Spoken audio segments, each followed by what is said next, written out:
What's up everyone, how are you all? Today we are back with another blazing Naruto story. What if Naruto fell in love with a female Akatsuki?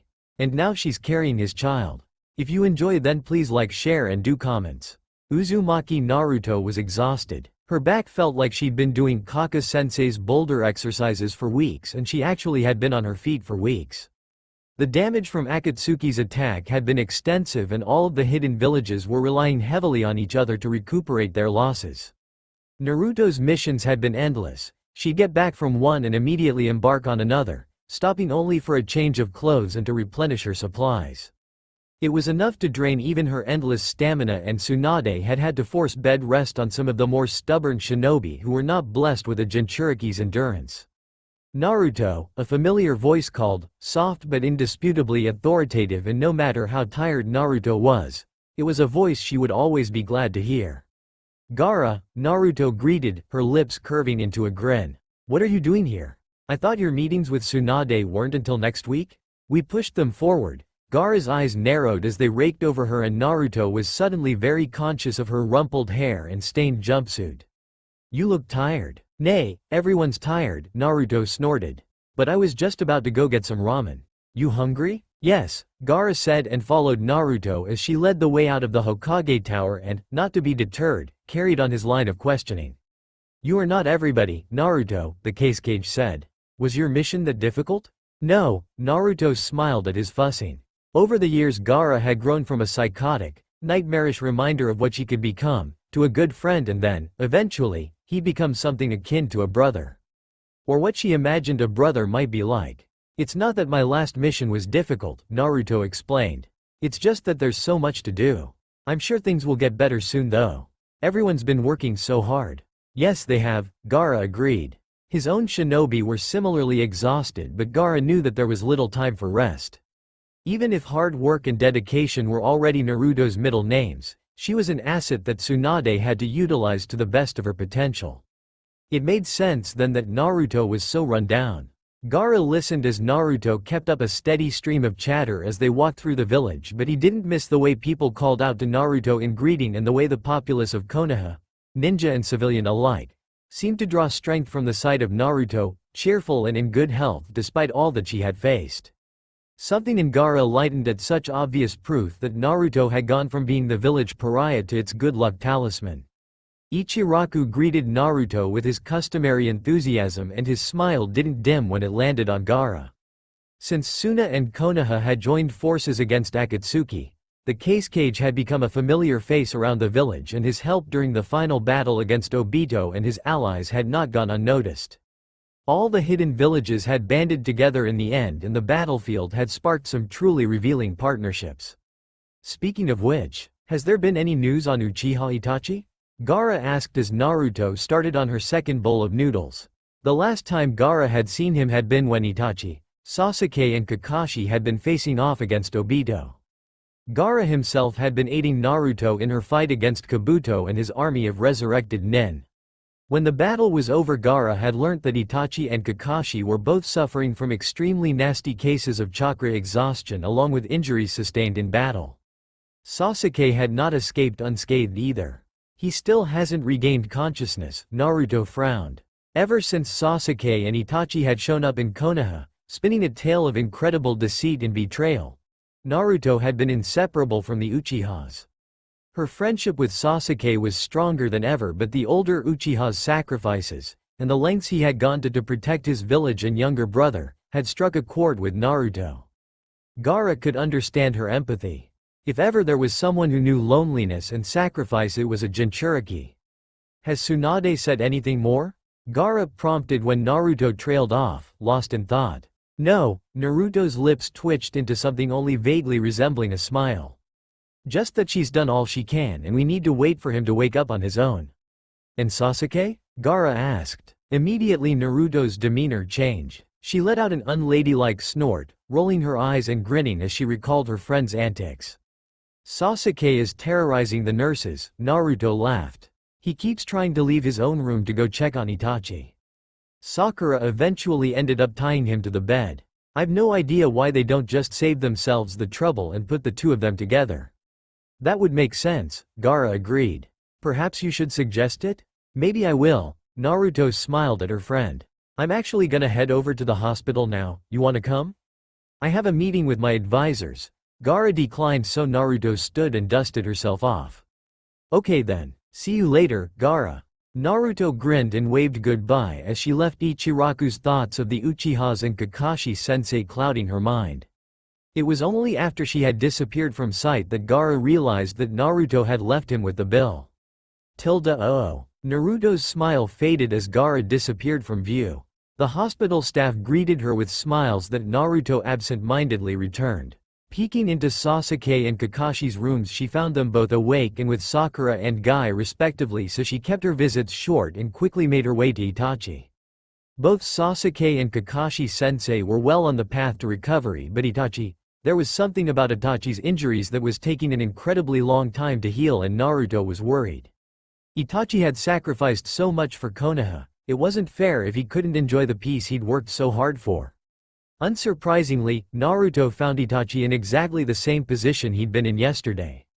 His hair splayed out against the pillows, his skin so pale it was almost indistinguishable from the starched sheets, and his eyelashes a dark fan against his cheeks. Suppressing a sigh, Naruto sank into the chair beside Itachi's bedside and did what she'd been doing every afternoon since her first visit. She talked. I saw Gaara today, Naruto said. He's grown even taller since the battle.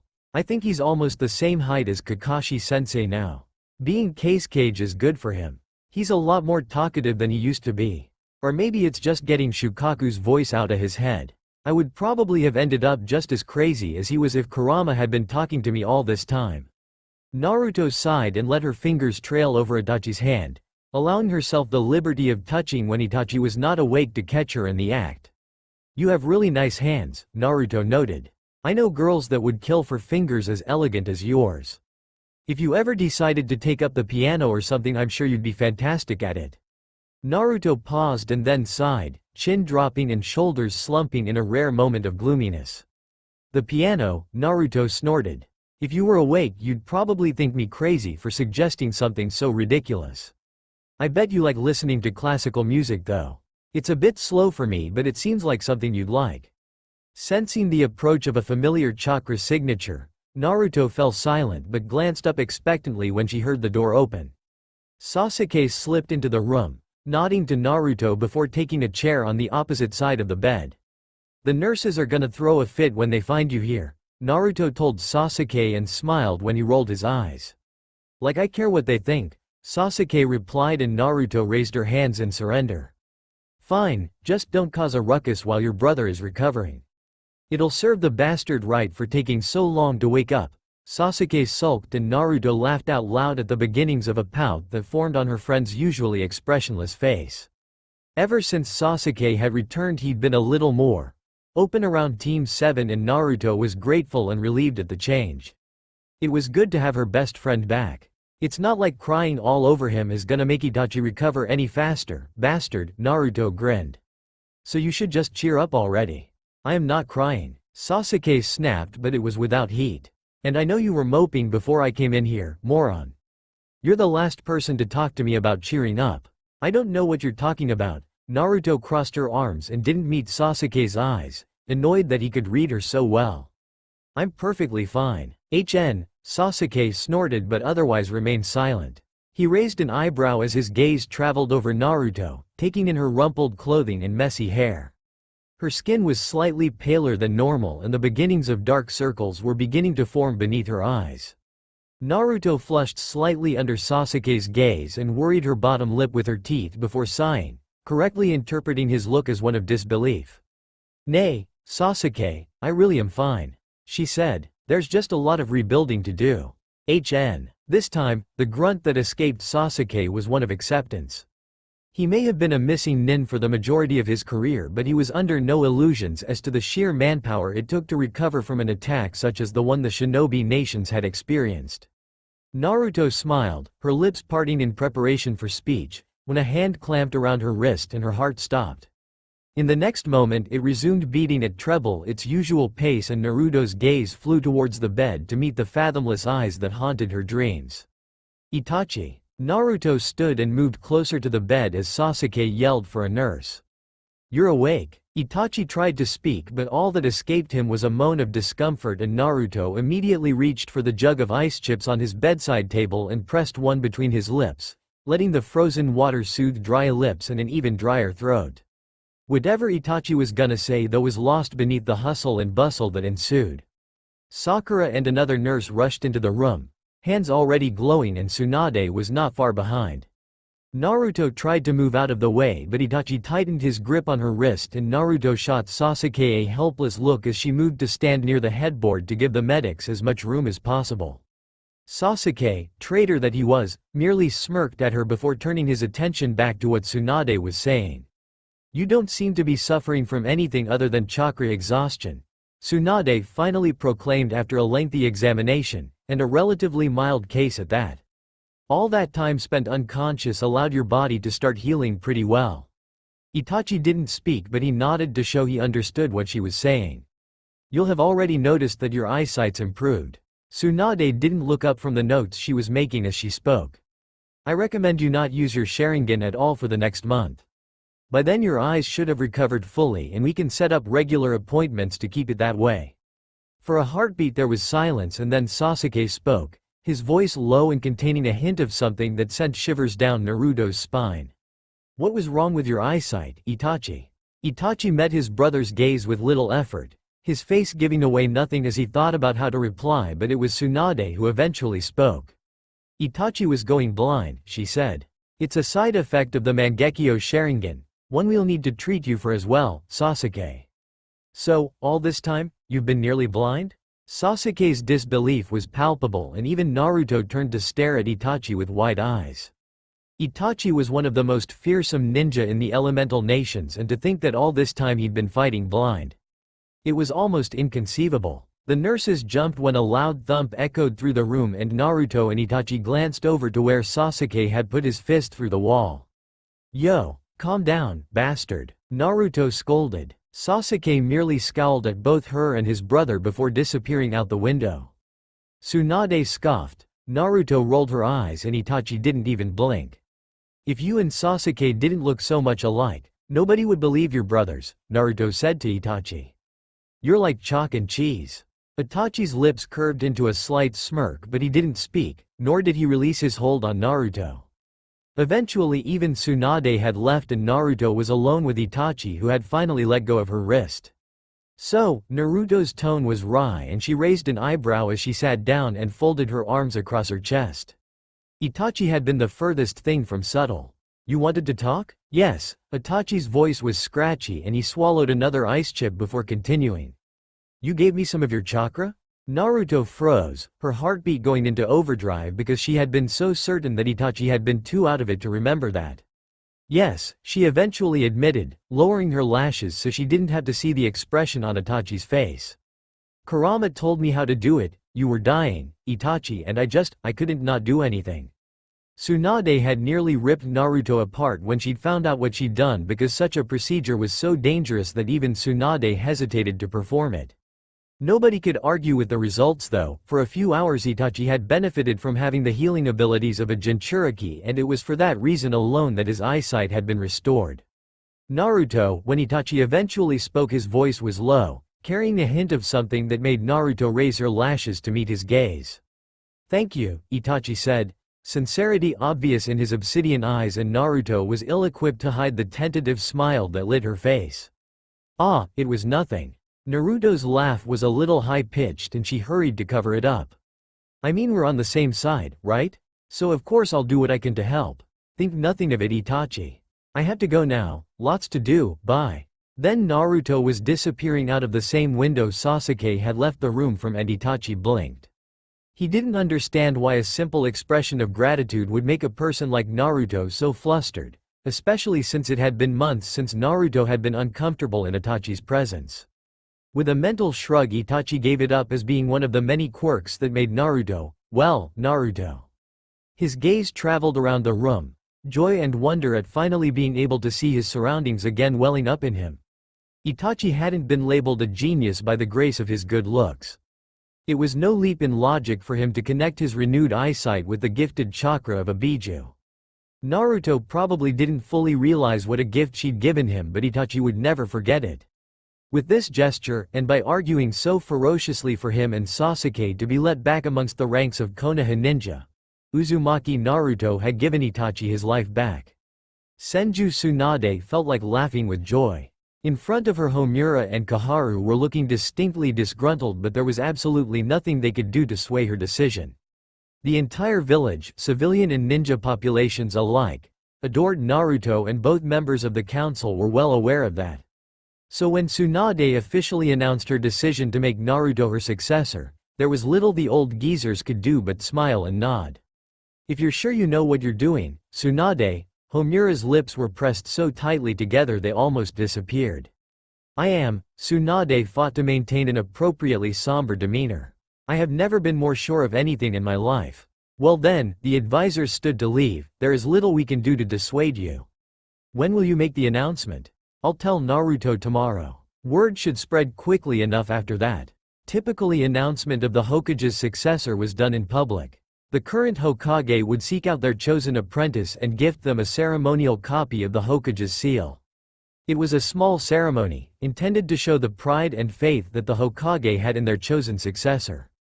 Minato had been having lunch when Sarutobi-sensei had found him.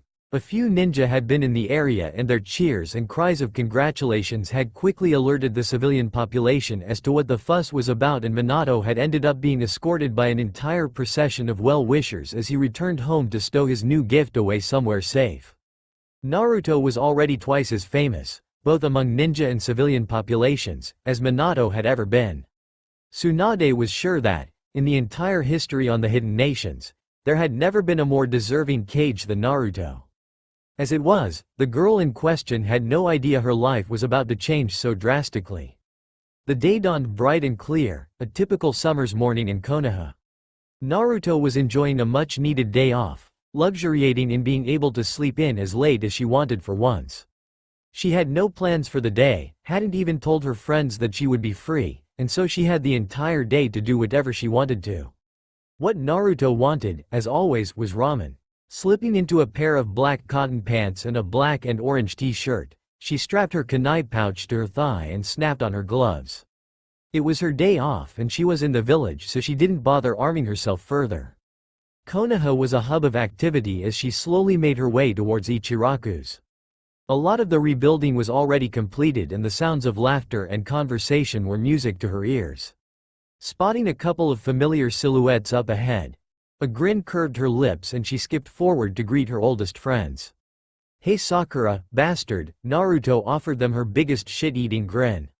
Dead last, Sasuke scowled. "Shouldn't you be on a mission?" "Nope," Naruto replied, popping the P.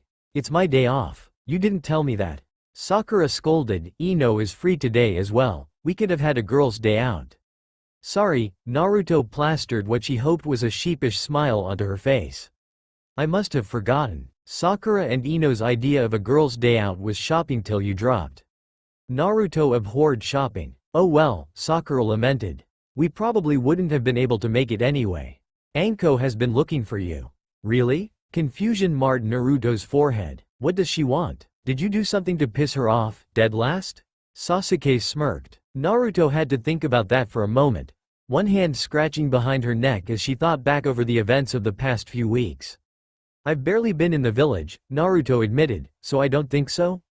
Sasuke snorted softly and Sakura rolled her eyes at the reply, but they flanked Naruto as she made her way to Ichiraku's. "I wouldn't worry too much about it then," Sakura said. "Maybe it's mission related?" "Maybe," Naruto conceded, and her face lit up when she saw Ichiraku's.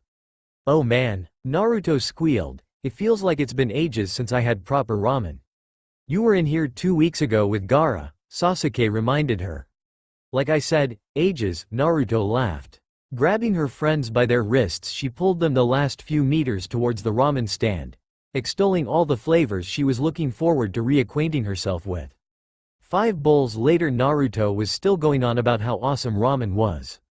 Sasuke and Sakura had mostly tuned her out and were holding a conversation of their own when the canvas entrance rustled and Itachi ducked inside, immaculate in his Jonin uniform. "Itachi," Sasuke said by way of greeting. "What are you doing here?" Sakura kicked Sasuke in the shins for the rude comment, but both Uchihas ignored her. Naruto speaks highly of this place, was the only explanation Itachi gave. You hate ramen, Sasuke pointed out. I've never tried ramen, Itachi corrected him. What? The statement broke Naruto out of her ramen-induced haze of joy and she turned incredulous eyes on Itachi. Never? She asked. That is what I said, Itachi confirmed and Naruto's jaw dropped. How is that even possible? She exclaimed. Ramen is predominantly salt and fat, Itachi replied. It has little nutritional value. Naruto gaped at him for a moment before her eyes narrowed. Who cares? She snorted. It's delicious. Not all of us have a biju healiness of all ills, including those resulting from a bad diet. Itachi's voice was mild as he settled into a seat next to Naruto. Most of us actually have to watch what we eat if we wish to function at optimal capacity, Naruto. Optimal capacity, Naruto gave Itachi the stink eye. I bet you've never even had chocolate. Sasuke and Sakura looked at each other as Itachi and Naruto continued to bicker about food, not quite believing what they were seeing. Since his return to the village, Itachi had behaved pretty much exactly as people had expected him to. He was quiet, solemn and made little to no effort to engage others in conversation. Yet here he was now, chatting to Naruto like they were bosom buddies. Sakura snorted and it quickly turned into helpless laughter, making Sasuke lift an eyebrow in question. I'm sorry, Sasuke-kun, she said between giggles. I just didn't expect your brother of all people to be so obvious. Sasuke glanced towards Naruto and Itachi, one corner of his mouth lifting in a smirk, but any reply he would have made was cut off when the Hokage entered the restaurant. Tsunade was dressed in her ceremonial robes, her face solemn, and she was flanked by a guard of Anbu in dress uniform. Her hands were in front of her, palms up, and resting in them was a small, elaborately decorated seal. The entire restaurant fell silent as everyone stopped what they were doing to watch. Itachi immediately stood to attention, the other ninjas in the tent following his example, and Naruto's eyes widened as Tsunade approached her. She knew what this meant. Every fucking person in the village, civilian and ninja alike, knew what this meant. Uzumaki Naruto, Tsunade announced, I hereby name you my successor. Do you pledge yourself as the future Hokage? For a moment it seemed like Naruto wouldn't get the words out. The blood had drained from her face and her eyes were like saucers. Before long, though, a soft but clear yes was heard throughout the restaurant and pandemonium reigned. Sasuke and Sakura pushed their way towards Naruto as people began chanting her name and Tsunade pulled the blonde into a hug. Congratulations, brat, Tsunade was saying. No Hokage has ever had a worthier successor. Naruto. Sakura laughed at the dumbstruck expression on her friend's face and pulled her into a hug. Congratulations. Naruto just stared at her, apparently still processing that this was actually happening. In the meantime, people had quickly run onto the streets, spreading the word that the Hokage had chosen her successor. The noise level outside Ichiraku's was growing by the second and all Naruto could do was stand and stare at the chaos around her. Sasuke's fist landed on Naruto's head with enough force to jolt her from her reverie. What the hell was that for, bastard? Naruto scowled at Sasuke, rubbing at the spot where he'd hit her. Snap out of it, dead last, Sasuke retorted. You look like an idiot just standing there. Naruto didn't reply, instead she stared down at the ornamental seal in her hands, her brow furrowing in disbelief. Sasuke hit her on the head again and Naruto's glare could have melted stone. You're not dreaming, was all Sasuke said by way of explanation. I believe that tradition dictates that you now take that seal back to your apartment, Itachi informed her and Naruto nodded. Okay, she said, that I can do. She waved goodbye to the Ichirakus and pushed aside the canvas entrance, but the moment Naruto stepped outside she froze. Even her friends were taken aback by the large crowd that had already gathered to wish Naruto well. Homura and Kotetsu, who were observing the proceedings from a vantage point in a building across the street, sniffed and turned away. To say that Naruto had become the most beloved person in Konoha was a bit of an understatement. I don't think I can get through here, Naruto said to her friends, raising her voice to be heard above the crowd. Even the rooftops were quickly becoming crowded as Konoha's ninja gathered to join the parade. Sasuke and Itachi surveyed the gathered people, then looked at each other. Nodding in unison, they each bent to brace a hand against the back of Naruto's legs, then hoisted her up to sit on their shoulders. Unable to help herself, Naruto let out a little laugh of surprise, one hand landing on the top of Itachi's head to brace herself. Smirking up at her, the brothers proceeded to make their way towards Naruto's apartment, carrying the girl in question through the streets like a queen being presented to her people. Somehow, the rest of Naruto's closest friends had already heard the news and were waiting in front of her building. The smile hadn't dropped from Naruto's face since they'd left Ichiraku's, instead growing larger and larger as people continued to join the procession through the streets. By the time they'd reached her apartment, what felt like half of Konoha was gathered around them. Knowing from stories that this exact same thing had happened to her father, Naruto merely waved at the crowd and poked Sasuke and Itachi on the back of their necks to get them to let her go. They both ignored her, and Naruto's laughter was lost amongst the noise of the crowd as the brothers carried her all the way into her apartment. "I'm so proud of you, Naruto," Iruka said, pulling the girl into a hug. "Look at you, all grown up and making your dreams come true." "Naruto-chan," Lee was practically vibrating with excitement. "It is a truly joyous day. You are a true testament to the genius of hard work. I am honored to know you, Naruto-chan." "Ah, well," Naruto stammered, her cheeks heating with embarrassment. "I don't know if I go that far, but thanks all the same, Lee." "Naruto." Ino hooked her arm through Naruto's and dragged her towards the kitchen. "You have to come try this drink we mixed you. It will blow your mind. You remember that I can't get drunk, right?" Naruto asked her fellow blonde. None of the Jinchuriki kid. A fact that a small bar between Suna and Konoha was delighted to discover when Naruto and Gaara got it into their heads to have a drinking contest to see who had the higher tolerance. 5 hours and dozens of bottles of sake later, they were both stone cold sober. Ever since then, Naruto's friends had been on a mission to find something that could bypass the Jinchuriki healing factor and get Naruto well and truly sloshed. I know, Ino brushed off the reminder. "This drink though has this herb from Iwa in it. Very rare and very pricey and guaranteed to have you forgetting your own name in minutes." Promises, Naruto teased. "I'll believe that when I see it." 10 minutes later, most of the rookie 9 were too drunk to even stand and Naruto was laughing her ass off. "Idiots," Sasuke sighed as he leaned against the wall next to Itachi and watched his former classmates make a fool of themselves. Only Shino and Hinata had refrained from drinking, and the Hyuga was hovering anxiously over her friends. Neji and Tenten had physically restrained Lee when it became obvious that he wanted to partake in the drinking, and the bushy-eyebrowed taijutsu specialist was currently bound and gagged to a chair in the kitchen. Kurenai had taken her leave when the drinking started, citing a need to put baby Asuma to sleep. Itachi had a mug of steaming tea in his hands and he glanced at Sasuke as he approached. "There is no harm in letting loose," Itachi eventually said. "Especially during times of such hard-earned peace. So why aren't you letting loose, then?" Sasuke retorted, raising an eyebrow at his brother. "Because I do not find hangovers relaxing," was the glib response. Naruto's enhanced hearing picked up the remark and her laughter increased, causing her to practically double over with mirth. Unable to draw enough breath for speech, she merely pointed towards Itachi to let him know she'd heard him, her cheeks red and wet from laughter-induced tears.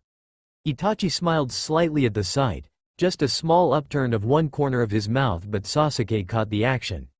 He thought about it for a moment, remembering the scene at Ichiraku's earlier and 100 other similar ones he'd been privy to since his and Itachi's return to the village. "Oh well, there were far worse things that could happen. You should get on that," Sasuke said as he nodded towards Naruto and drew a frown from Itachi, "before someone else does. She's not short on admirers." Itachi's expression was unreadable as he stared at Sasuke for a long moment. What decision he eventually came to, Sasuke would never know, because Itachi merely turned back to watch the drunk ninja make fools of themselves, and that was the end of the conversation.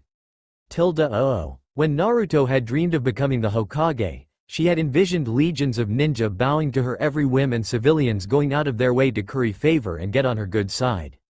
She'd imagined the position of Hokage to be one of freedom. She'd be the ruler of the village after all, so there would be no one to stop her from eating as much ramen as she liked. No one to stop her from going wherever she wanted or buying whatever she wanted. She'd be free to do her own thing all day, every day.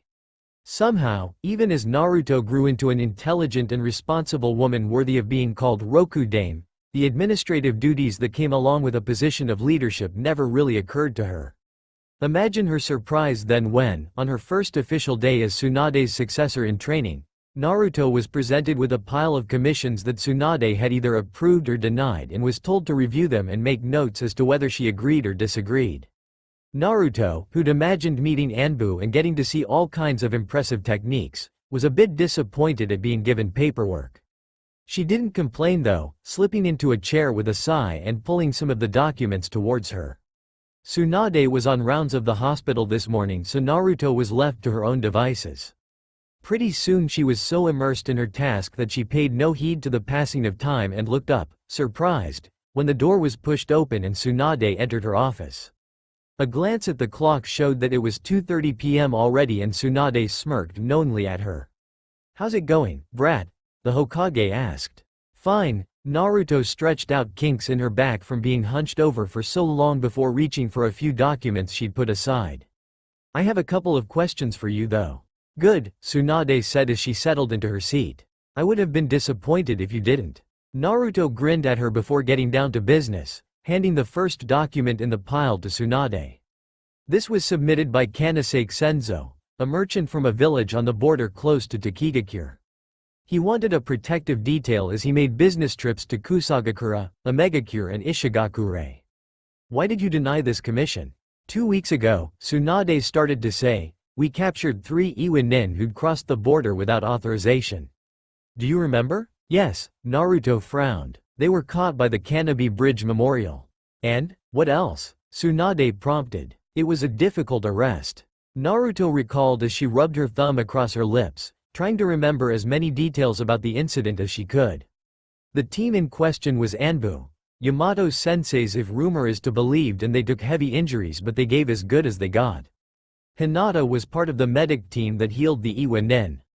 She said one of them, Hashimoto I think his name was, had sustained heavy internal damage to his chakra pathways. None of our Anbu that made the arrest had any jutsu or bloodlines that can damage someone's chakra. "Very good, Naruto," Tsunade said. "What else? What was found in their possession?" "Well, Kakashi's picture in their bingo book was circled, so I guess they were targeting him. Probably because they're still sore over the bridge being destroyed. Iwa really knows how to hold onto a grudge," Naruto complained. Tsunade smirked at her and Naruto grinned, brief and bright, before returning to business. "Apart from that," she said, "I don't think there was much else of note. Their bingo book was out of date because it still listed Sasuke and Itachi as missing nin. Shikamaru also mentioned something about finding really pure water in their packs. Analysis on it said that it was so clean that they suspected it was chemically synthesized rather than being normal, natural water. They didn't know what purpose such a compound could serve though." Tsunade waited, letting silence fall, and after a moment Naruto's eyes widened with realization. "No," Naruto gasped. "You think they had access to hero water? That's insane." "I know they had access to hero water," Tsunade corrected her. "Our T and I teams are very good at their jobs." "So Taki is allied with Iwa?" Naruto's disbelief was almost palpable. "That can't be right. Shibuki would never do something like that without very good reason. And he would have opened negotiations with Konoha first." "You're right," Tsunade nodded. "We were able to confirm that the water was obtained illicitly. We immediately sent notice to Taki, of course, and Shibuki has assured us he will deal with the situation." Naruto sat back and pondered over everything she had learned. A traitor in Taki wasn't something she'd have expected, but it was not much of a surprise either. No matter where you went, there was always someone who could be bought off. Why it would have any sway over Tsunade's decision not to send an escort with Kanasake though was still a mystery. Unless Kanasake did live very close to the Taki border. It wasn't that much of a stretch. "You interview anyone who submits a request like this, right?" Naruto asked and Tsunade nodded. "Did Kanasake by any chance request a specific ninja be part of his detail?" Naruto continued, an idea beginning to take hold in her mind. "A very famous, masked jonin to be specific?" "Yes," Tsunade smirked. "Yes, he did." "What dumbasses," Naruto scoffed. While it was common for people to request ninja with good reputations, or from clans with well-known bloodline limits, For an unknown merchant who was only moderately successful to request someone of Kakashi's caliber was always going to raise a red flag. A very big, very glaring red flag. Have you decided what to do with this information? Naruto asked Tsunade, and the Hokage shook her head. No, Tsunade said. Our efforts have been focused on rebuilding, and Kakashi is not going to be out of the village for a while yet. He still has a way to go before he's fully recovered. Kanasake is still in the village. His commission was only submitted last week and we haven't yet told him it's been denied. He's currently under watch by a Chunin team. Why? What do you have in mind? Well, Iwa will probably decide to go after the people close to Kakashi so they can try and draw him out. Naruto theorized. Also, it's been a while since Team 7 had a mission together. You want to set a trap, Tsunade realized. Technically, Team 7 is both the lowest ranked and least experienced of Kakashi's colleagues. It makes sense that we'd be the bait. Naruto replied. Tsunade scoffed at the thought but took a moment to think over the idea. While Team 7 weren't low anything and their reputations were quickly growing, they weren't quite what anyone would call famous just yet. Also, they were technically genin and would need a Jonin sensei. Itachi was almost fully recovered and it would be a shame to separate the Uchiha brothers when they were only so recently reconciled. In addition, there were a lot of people very valuable to Konoha leaving on this proposed mission.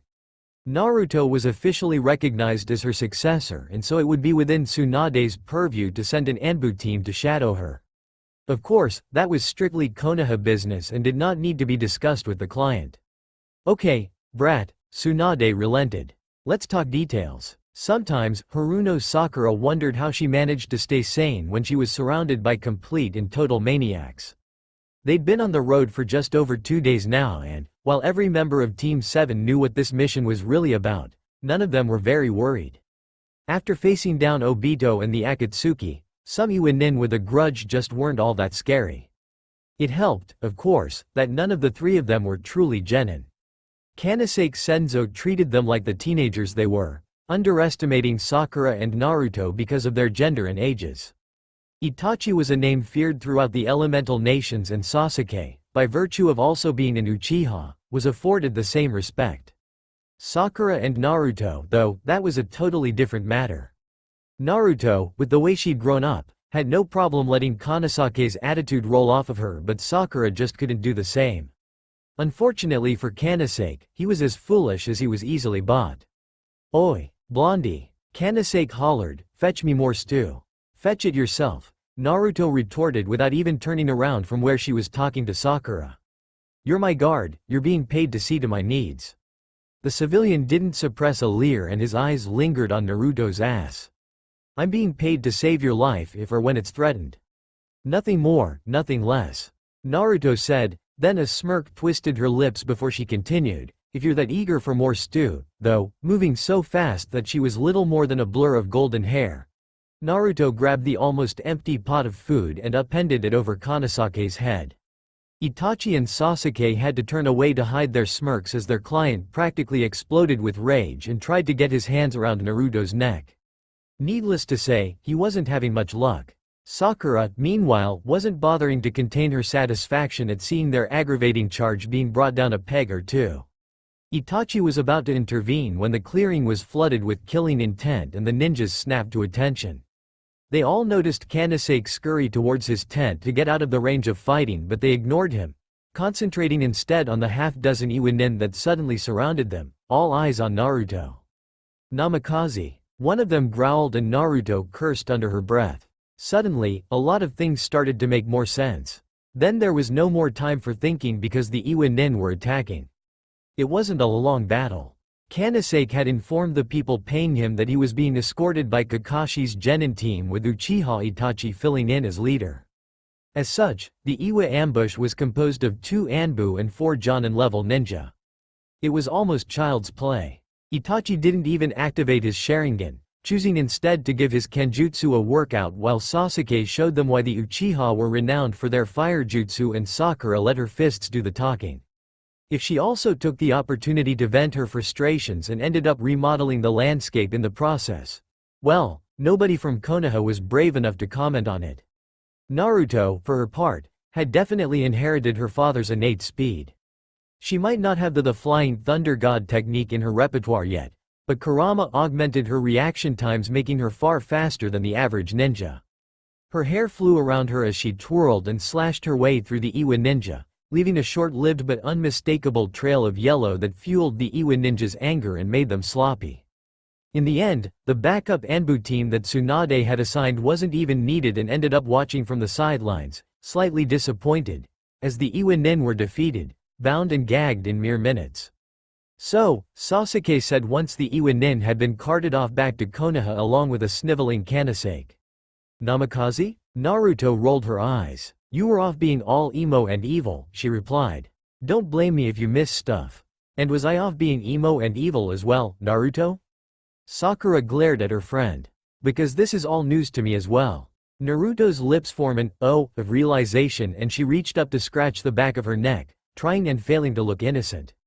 I forgot to mention it? Naruto suggested by way of explanation. You forgot to mention that your father just happens to be one of the most famous ninja to have ever lived? Sakura asked, incredulous. When Naruto showed a distinct lack of self-preservation by nodding, Sakura released a shriek the likes of which hadn't been heard since her academy days and proceeded to chase her friend all the way back to Konoha. Sasuke and Itachi followed at a more sedate pace, content to watch the two women bicker. Did you know? Sasuke asked his brother when they were almost upon Konoha's gates. About Naruto's father. No, Itachi replied. I had my suspicions, but the Yondaime and Uzumaki Kushina were not married. Still, Sasuke put voice to something that was bothering him. Why would he seal the Kyuubi into his own child? Surely he knew the kind of life he was dooming her to? Itachi was silent for a long time before replying. When I was at Akatsuki, Madara would speak a lot about the Jinchuriki and their backgrounds. The Uzumaki line has historically been the jailer of the Kyuubi, starting all the way back from Uzumaki Mito, wife of the Shodem Hokage. Naruto's mother hosted the Fox until her death, and so Naruto was the logical choice of successor. Konoha's gates came into view then, and the brothers didn't speak any further on the topic, choosing instead to herd Sakura and Naruto towards the Hokage's tower so that they could debrief. Itachi would have knocked, but Naruto used her new status as Tsunade's apprentice to breeze past all protocol and she pushed the door open, announcing, Granny, we're back. There was a Jonin team already in the office, by all accounts in the middle of giving their report. Naruto's eyes traveled over Shino and Kiba and she grinned at Akamaru when he barked out a greeting. The last member of the team was not Hinata but a different Hyuga, a girl a couple of years older than them with dark hair that fell down her back and bearing all the regal elegance her clan was famous for. Naruto, Tsunade said as if she'd been expecting the blonde, you're right on time for Team 8's debriefing. Without prompting, Itachi left the office, taking Sasuke and Sakura with him, but neither of them complained. It was only to be expected that Naruto, now that she was officially recognized as the next Hokage, would be privy to information that they were not. Thankfully, barely 15 minutes had passed before Team 8 were leaving and Team 7 were being called in to give their report. That was fast, Sakura commented as the door closed behind Team 8. Their mission was pretty straightforward, was all Tsunade said on the matter. Then the Anbu team that had shadowed Team 7 seemingly melted out of the shadows along with the still unconscious Kanasake. Itachi repressed the urge to sigh. He hated questioning civilians. You could practically taste their fear when they were caught in a lie. Tsunade revived Kanasake with a sharp tap to his head and Itachi forced himself to focus. There was work to do. As Itachi predicted, Kanasake was terrified of them. When backed by Iwa he was all bluster, but now, alone and surrounded by elite ninja who had caught him red-handed in a plot to assassinate one of their own, he was a blubbering, terrified mess. They had little trouble extracting the information they wanted from him, and so the interrogation was quick and painless. Fortunately, that meant that Itachi's torture was short-lived. Unfortunately, Naruto's was only just beginning. I don't understand why I can't just leave a clone to do this, Naruto complained as she pulled a stack of papers closer.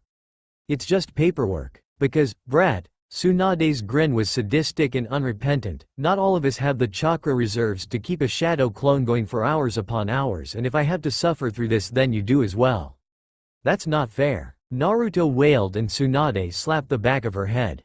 Tough luck, kid, get used to it, Tsunade turned back to her own paperwork and Naruto pouted at her for a moment before giving in, still grumbling complaints under her breath. She gave the piles of documents stacked on the desk the stink eye. It was almost as if Granny hadn't done anything in the days Naruto had been gone and had just let everything accumulate.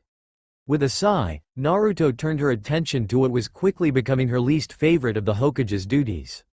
The sooner she got this over with, the sooner she could leave. As with all bureaucratic documents, most of the forms and papers had to be filled out or looked over in triplicate, and it was hours before Naruto was done. The sun was setting over the horizon, bathing Konoha red and orange, and the streets were quieting down as she made her way towards the hospital. It had been a while since she'd checked in on Kakashi, and she was starting to miss her sensei's strange sense of humor. So caught up was Naruto in her thoughts that it took her a while to realize she'd been staring at the same couple all this time. Then she realized exactly who that couple was. They were up ahead, well out of the range of sight for people without Jinchuriki-enhanced senses, and Naruto's heart skipped a beat. Itachi was talking to the Hyuga girl that had been with Team 8 earlier, their heads tilted towards each other and deep in conversation. The girl was a bit shorter than Itachi and her body language spoke volumes. Her shoulders were pushed back in invitation, her chin tilted just so and her lashes lowered slightly in a look that was the personification of flirtatious. Itachi was facing her, his hands folded behind his back, and he was clearly listening to whatever she had to say, giving her his full attention. It shouldn't have been as surprising as it was, but Naruto knew that Itachi had never met the girl before today. He would have greeted her in Tsunade's office if he had. Also, as companionable as Itachi could be around the people he trusted, he was like a marble statue around strangers, pale and beautiful, but you'd be lucky to even get a grunt of acknowledgement out of him.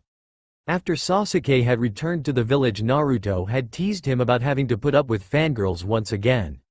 Itachi had been in earshot, and the deep shudder that the older Uchiha gave told them all they needed to know about the subject. Itachi despised fangirls, and yet here was, for all intents and purposes, talking to one as if they were the best of friends. Naruto's hands curved into fists and she turned away, pushing Chakra to her feet and taking to the rooftops instead. She never did make it to the hospital. Uchiha Sasuke thought he'd seen it all. Between his childhood, the years spent as a missing nin, and somehow managing to live through a war, there was little that could truly surprise him anymore. So all was right with the world as he sauntered towards the Akamichi's restaurant with Sakura, intent on grabbing some lunch after a rather brutal training session against Lee. They had a few days off after their mission to capture the people that were after Kakashi and completing a successful mission with Itachi, with both of them as fully fledged Konoha ninja, settled something in Sasuke. This was how it was supposed to be, Sasuke thought. This is what their lives should have been like all along. Oi, Uchiha, whatcha looking so smug about? The annoying voice was deep, almost a growl, and Sasuke gave in to the urge to frown as his gaze traveled over Kiba, Akamaru, Shino and the Hyuga girl that was with them the last time. Instead of replying, Sasuke merely sneered at him, then turned his head away. Naruto might still be loud and annoying at times, but it was tempered by moments of wisdom. Kiba had no such saving grace. So I heard your mission went well, Sakura interjected before Kiba could put voice to any offense Sasuke might have caused. But what happened to Hinata? Why isn't she with you? She had clan head duties, Kiba explained, then waved to the girl standing beside him. This is Nanami. Nice to meet you. Sakura greeted the girl and Sasuke merely glanced at her. And you, Nanami returned, bowing slightly with the formality the Hyuga were famed for. Hinata-sama speaks very highly of all her friends. We were just about to get some lunch. Are you guys heading in as well? Sakura asked as she stopped in front of the restaurant they had stopped in front of. Yeah, I'm starved, Kiba declared, and with that the group were pushing open the swinging doors and piling into the welcoming and bustling interior. Akamichi's was a popular spot amongst civilians and ninja alike, but Choji was working that day and quickly found them a table. Sasuke rarely voiced a preference for one type of food over another, but privately he'd admit that barbecue was one of his favorites and that the Akamichis cooked it particularly well. Not even the prospect of being imposed upon during his lunch could sour Sasuke's mood, and he even deigned to make conversation with Nanami as they waited for their food. Well, for Sasuke's definition of the word conversation, at any rate. Neither Uchiha was by any means approachable, but Nanami, wanting to fit in with Hinata-sama's friends, found the courage to put voice to a question or two. Sasuke answered using as few words as possible, and Nanami quickly withdrew back into herself, not realizing that such a taciturn display was Sasuke's way of being friendly. Fortunately, the most fluent person in Uchiha in Konoha was also experiencing a craving for barbecue and had just breezed through the doors of Akamichi's. "Naruto," Kiba called out and waved a greeting as he spotted the blonde making her way up to the counter. "Hi guys." Naruto greeted with her usual grin, but only Sasuke noticed the way she froze for a fraction of a moment when she spotted Nanami. "You on a lunch break?" Kiba asked. "Come join us." "A break? I wish," Naruto snorted. "No, I'm getting takeout to take back to the office. I swear Granny's been saving up paperwork for the years just so she can hoist it all off on me. Dream job not looking so dreamy anymore, huh?" Sakura teased. "Welcome to the real world, Naruto." Yeah, laugh it up," Naruto scowled. "Once Granny retires, I'm putting you all on D-rank missions for a month." "You can't abuse power that you don't have yet, dead last," Sasuke pointed out. "It's only a matter of time, bastard." Naruto's smile was sickly sweet and just as fake, but any retort Sasuke could have made was cut off when Akamaru gave soft bark and butted his head against Naruto's hand. Laughing, Naruto obligingly scratched him behind his ears. "Sorry, Akamaru," she apologized, "I didn't mean to ignore you." Still pampering the ninkin, Naruto turned her attention back to her friends. "So, part of becoming Granny's apprentice means that I get a house closer to the tower," Naruto told them. "I've already moved my stuff in, but I was wondering if you guys wanted to come over for a housewarming this weekend. Everyone's back from their missions and will be around so we can all get together." "A party?" Kiba pumped his fist in excitement. "Hell, yes. Ino and I will bring the booze." "A housewarming sounds amazing," Sakura agreed. "But you didn't tell us you were moving, Naruto. We could have helped." "No need," Naruto waved off the sentiment. "Everyone's been so busy as it is. Besides, I'm a one-woman army, Sakura-chan. Haven't you heard? More like a one-woman demolition team," Sasuke mumbled under his breath. Somehow, everyone at the table heard him and the statement produced a round of laughter, even from Naruto. That was when Sakura perked up, as if remembering something. "Oh, Naruto," Sakura exclaimed, "you haven't been introduced yet. This is Hyuga Nanami. Hinata has clan duties, so Nanami is stepping in for her for the time being. Your housewarming will be the perfect way to introduce her to everyone." "It's nice to meet you, Nanami." Naruto smiled at the Hyuga, but Sasuke's eyes narrowed when the expression didn't quite meet Naruto's eyes. "And you, Uzumaki-san." Nanami bowed her head in deference to Naruto's rank.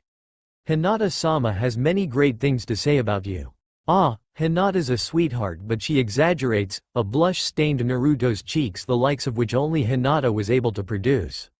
As Naruto's staunchest supporter ever since their academy days, Hinata had always been quick to notice Naruto's strengths and accomplishments. Now, having grown into a confident and self-assured woman, Hinata wasn't shy of extolling those virtues whenever such an opportunity arose. She did so with such sincerity that it was one of the few occasions that the boisterous Jinchuriki was reduced to blushing like the teenaged girl she was. "With all due respect, Uzumaki-san," Nanami spoke quietly but firmly, "your accomplishments in battle are no secret. Besides, you're the youngest Hokage apprentice in the history of all the elemental nations." Hinata-sama could not have been exaggerating that much. For a moment there was silence as everyone stared at Nanami and Sasuke stared at Naruto.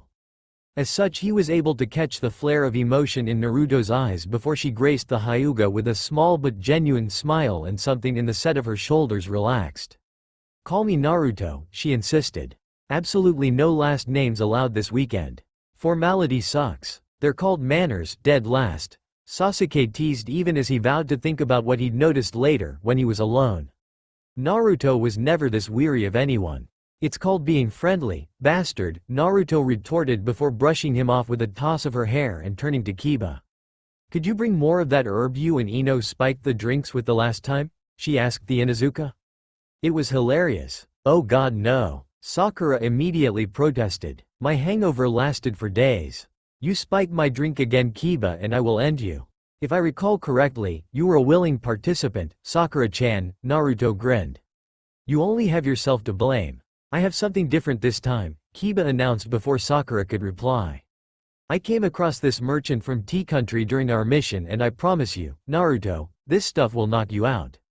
You better deliver, dog breath. Naruto smirked as a waiter handed her a few food parcels that were tied together with string to make them easier to carry.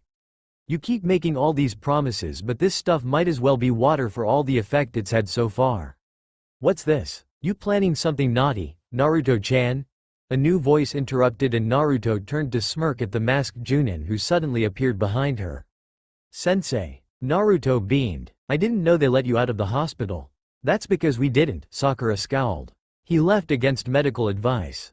You're still supposed to be on bed rest Kakashi-sensei, she scolded.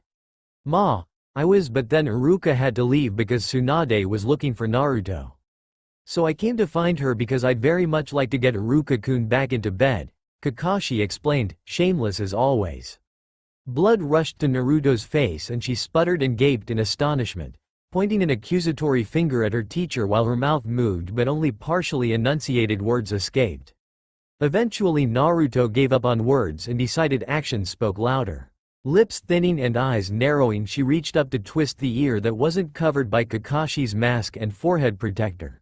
Delighting in the soft grunt of pain Kakashi couldn't quite hold back. You're not allowed to talk about Iruka-sensei like that, Naruto lectured as she led Kakashi from the restaurant, still holding onto his ear. He deserves better. In fact, I think you need a lesson in respect sensei, so when I'm Hokage I'm gonna ban all Icha books from being read in public. Knowing Kakashi as she did, Naruto wasn't the least bit surprised when this threat upset him much more than her manhandling of him did. They made quite a sight as Naruto marched into the Hokage tower. She had a bag of takeout dangling from the fingers of one hand and the infamous copy nin was stumbling behind her, stooped over and in extreme discomfort because she'd refused to let go of his ear. Iruka, Tsunade and Shizune stared at them as Naruto practically skipped into her office as if nothing were amiss and all three of them almost visibly decided that they did not want to know. And so Kakashi was left to pout because Naruto had confiscated his book and Iruka was ignoring him and his plans to recuperate at home just were not happening. Ah well, he could always get Iruka to make it up to him later. The Chunin could never maintain any facade of discipline when Kakashi was injured and the copy nin was not above playing the poor, wounded ninja if it meant he was getting laid. A lifetime of self-control gave Kakashi the ability to withhold a perverted giggle and he tuned out the rest of the meeting, planning instead which scene from Icha Paradise he wanted to reenact tonight. She was nervous. Whilst not a new sensation to her, the last time nerves had tampered with Naruto's usually limitless energy was when she'd taken her genin test for the third time. Now, standing in front of a building she hadn't stepped foot in for 13 years, Naruto was nervous. From the outside, Konoha's orphanage looked just like one might expect. The building was functional, built for efficiency and with little decoration. A plaque above the door announced its purpose and the paint was a military gray in color, marred by dirt and years of exposure to the elements. Like any ninja village, Konoha took the safety and protection of its orphans seriously and the orphanage was one of the most heavily protected during times of war or in case of an invasion. As such there had been no need to rebuild and that the building showed the passage of time was a testament to how seriously Konoha ninjas took their duty. Every ninja village had more than its fair share of orphans, it was the price they paid for essentially being militant nations. Konoha was no exception and, for the most part, the people that ran the orphanage were some of the kindest and most nurturing souls in the village. Except, of course, if the child in question had too much energy, was loud, prone to breaking the rules and housed the nine-tailed fox. Naruto had not made life easy for her carers when she'd lived at the orphanage but she doubted they would have kicked any other 4-year-old out onto the streets, no matter how naughty or troublesome the child was. For the most part, Naruto didn't blame the people of Konoha for their misconceptions or their attitude towards her before she'd proven herself. Grief did terrible things to people and everyone needed somewhere to vent their anger.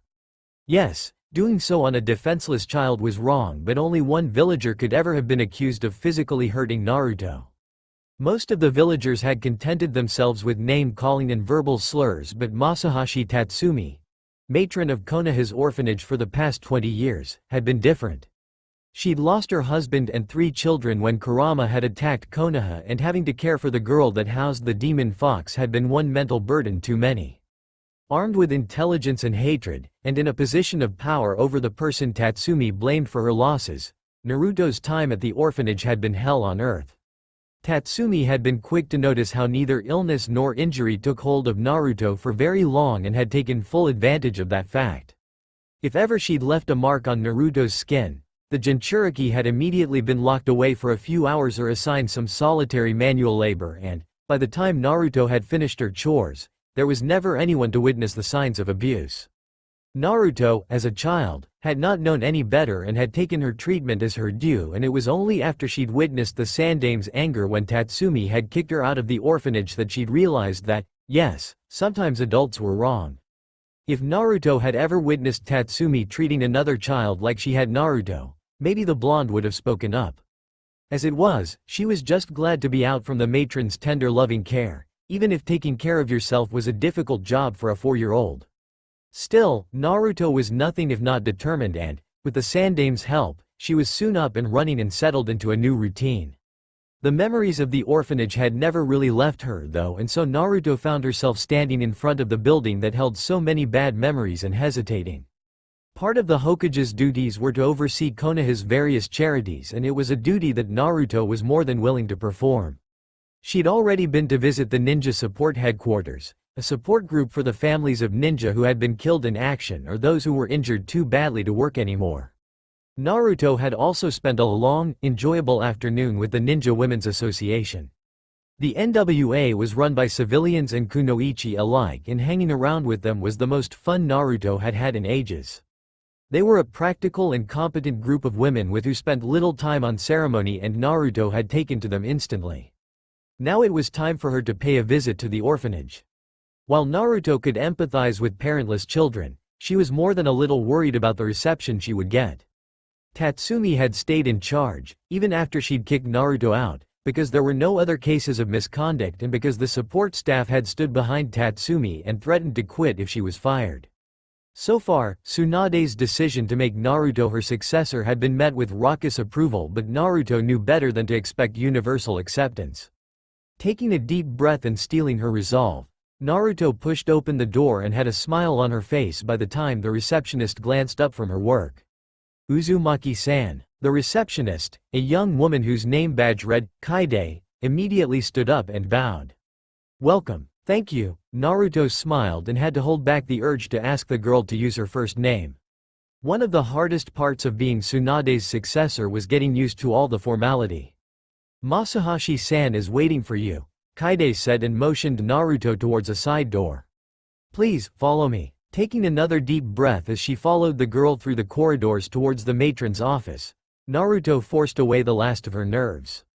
So what if Tatsumi still held a grudge towards Naruto? There was little the matron could do about it. Naruto was the one in power now and everybody knew it. Besides, it's not like she was a defenseless 4-year-old any longer. Naruto was more than able to take care of herself. With that thought, Naruto entered the matron's office calm, collected and in control. She was correct, of course. Tatsumi did still hold a grudge against Naruto, but the older woman was intelligent enough to know that acting on said grudge was career suicide. Besides, she really did love the children under her care. Apart from the Kyuubi brat, she always had, and she was loath to leave them to the mercies of someone who might be negligent or less than 100% dedicated to them. All Tatsumi had to do was get through this meeting. After that she would only have to interact with Uzumaki Naruto a handful of times a year. For the sake of the children she would grin and bear it. And so the meeting passed pleasantly. Well, superficially at least. Only the more astute staff picked up any tension between their boss and the future Rokudame, and they were smart enough not to comment on it. Then it came time for Naruto to meet the children, and the fun really started.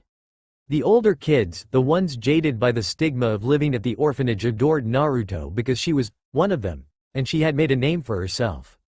The younger ones adored her because she was a ninja, and the ninja of Konoha were all viewed with rose-tinted glasses by the kids of the village. Tatsumi was the last thing on Naruto's mind as she sat crossed-legged on the floor and laughed as the children clamored all over her.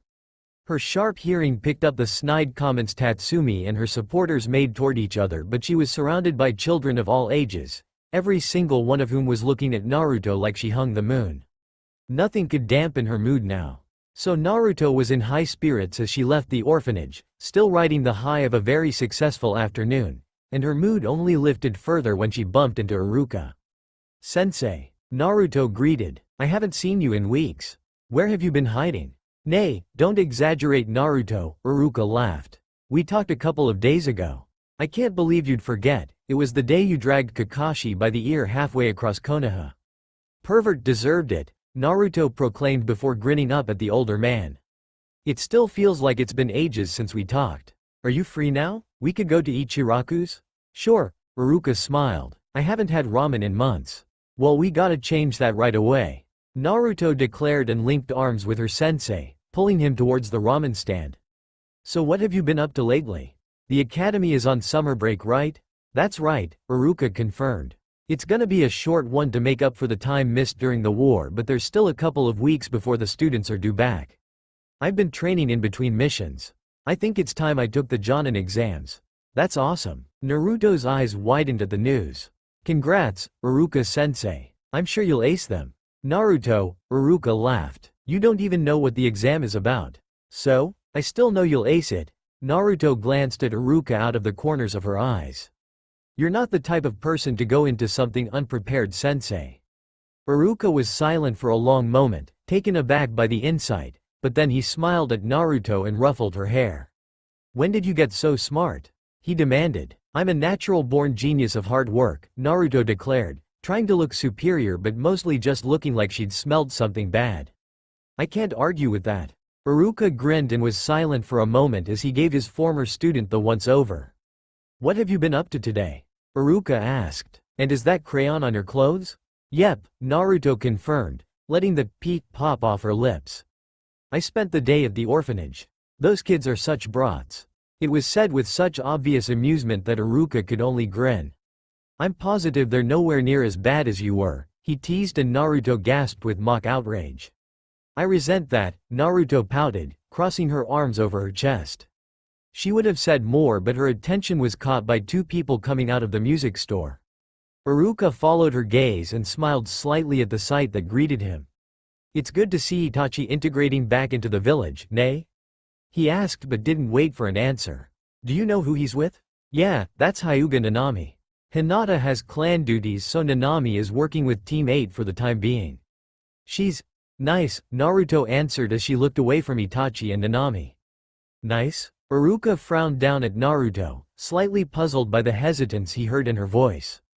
The only time Naruto took an instant dislike to someone was when they were openly hostile towards her or her friends, and he doubted that was the case with Nanami. Very few people in Konoha were openly hostile towards Naruto these days. "Well, she's polite and stuff. Kiba and Shino seem to like her well enough, and she gets on with Itachi as well, so she must be nice, right?" Naruto said as they slipped into seats at Ichiraku's. "I see." Iruka tried to smother his smile and was only partially successful. "Naruto, are you jealous?" "What?" Naruto's face turned bright red with embarrassment, and she was so shocked at the question that she almost slipped right back out of her seat. "What the hell kind of question is that, Iruka-sensei?" "Well, it makes sense," Iruka elaborated. "You and Itachi have become pretty close after all. He's an exceptional ninja and went so far for the sake of Konoha and his brother. I wouldn't be the least bit surprised if you had a bit of a crush on him." Naruto gaped at Iruka for long moments while he just smiled calmly back at her. Eventually realizing that it was futile to deny anything, Naruto sighed and her body slumped like a puppet whose strings had been cut. She smiled at Ayumi when the older girl placed a huge bowl practically overflowing with steaming pork ramen in front of her, then turned to face Iruka once more. "I didn't realize I was that transparent," Naruto eventually said. "Only to those who know you well," Iruka assured her. "How long have you had feelings for Itachi?" Naruto shifted slightly in her seat and ducked her head as she stirred the ramen to bring some of the noodles up to the top. "I dunno," she confessed. "I didn't even realize until recently. Let me guess, until Itachi started spending time with another girl?" Iruka's smile was gentle. No hint of censure in his face, and Naruto blinked back the sudden sting in her eyes. Yeah, she agreed, her voice soft.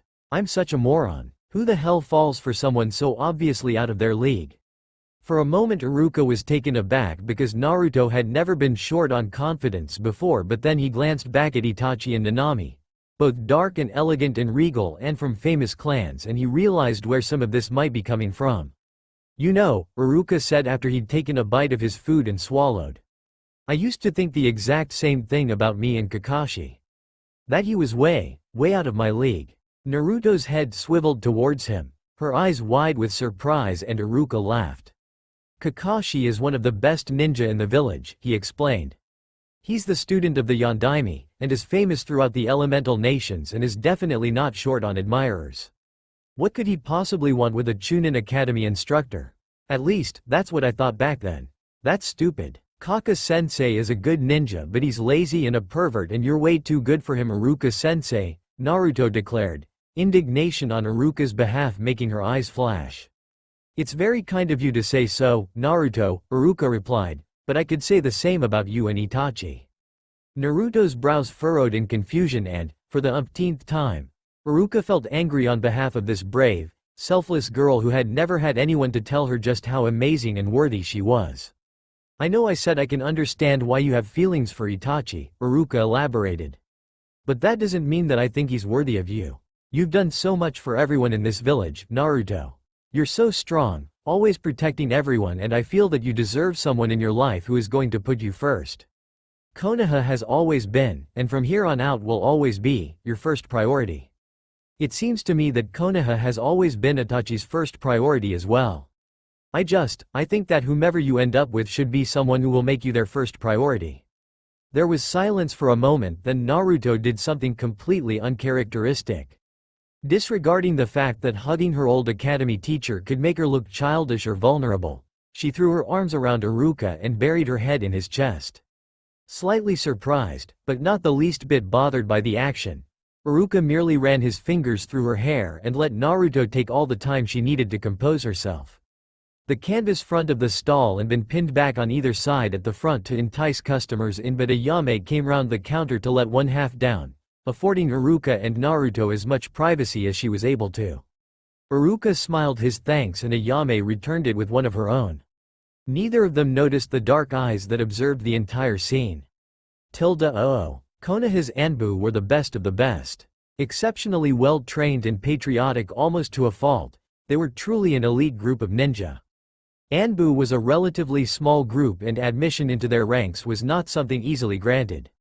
The screening procedures and psychological evaluations alone were so rigid that only 8% of applicants passed them. On the upside, the Anbu could safely say that they had never had a traitor in their ranks. For a few years that prestige was marred by the name Uchiha Itachi, but now that Itachi was back in the village, and the full circumstances of the Uchiha massacre had been revealed, the group were standing proud and tall once more, and Itachi's reputation had been elevated to legendary proportions, the likes of which only Kakashi had ever achieved before. The group had a complex of apartments, training grounds and relaxation areas in a secluded spot next to Training Ground 44. It wasn't an area that most people ventured into, and the complex was heavily guarded so that nobody without proper authorization could get in. Not even Naruto, who had spent her childhood exploring Konoha and knew the village like the back of her hand, knew about the Anbu complex before she'd actively been told about it. It was usually a quiet place, somewhere the ninja could unwind and collect themselves after completing missions deemed too dangerous for anyone else to handle.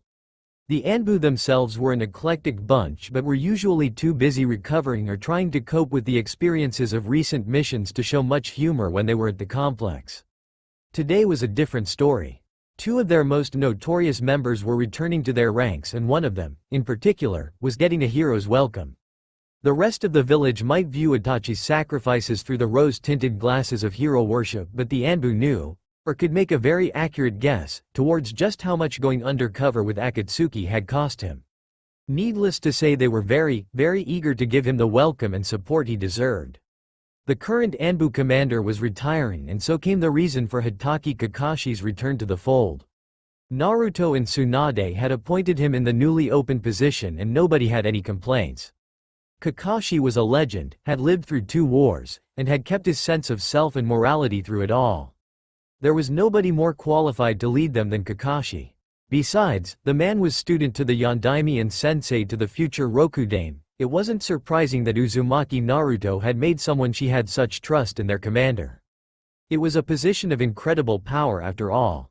The common room where Anbu could gather and relax together was more populated than it had ever been. People were leaning against the wall and squashed together on the couches, talking amongst themselves and placing friendly bets on how late exactly Kakashi would be today. To their surprise, Kakashi was exactly on time. Then they noticed the little orange book Naruto was holding and the glare Kakashi was shooting in her direction, and everything made a little more sense. Hiding their laughter behind the facade of professionalism, the Anbu stood in unison and bowed to Tsunade. "Afternoon everyone," Tsunade greeted. There was little need for fanfare or ceremony with these ninjas, so she got straight to the point. "I'm sure everyone's already aware of this by now, but I'd like to officially welcome Uchiha Itachi back into the fold." A round of applause met her announcement and Tsunade sighed as she waited for the noise to die down. "Yes, we're all very happy to have him back," the Hokage agreed. "Itachi will be taking up the weasel mask once more and joining Squad 3. More applause met the news, along with a few catcalls, and Naruto had to hide a smirk. Who knew Itachi was so popular? He was hardly what anyone would call outgoing or approachable. Then again, this was Anbu. They probably liked you more the deadlier you were. As you all know, Commander Inoue retired this month, and I am glad to announce that Hitaki Kakashi will be taking his place.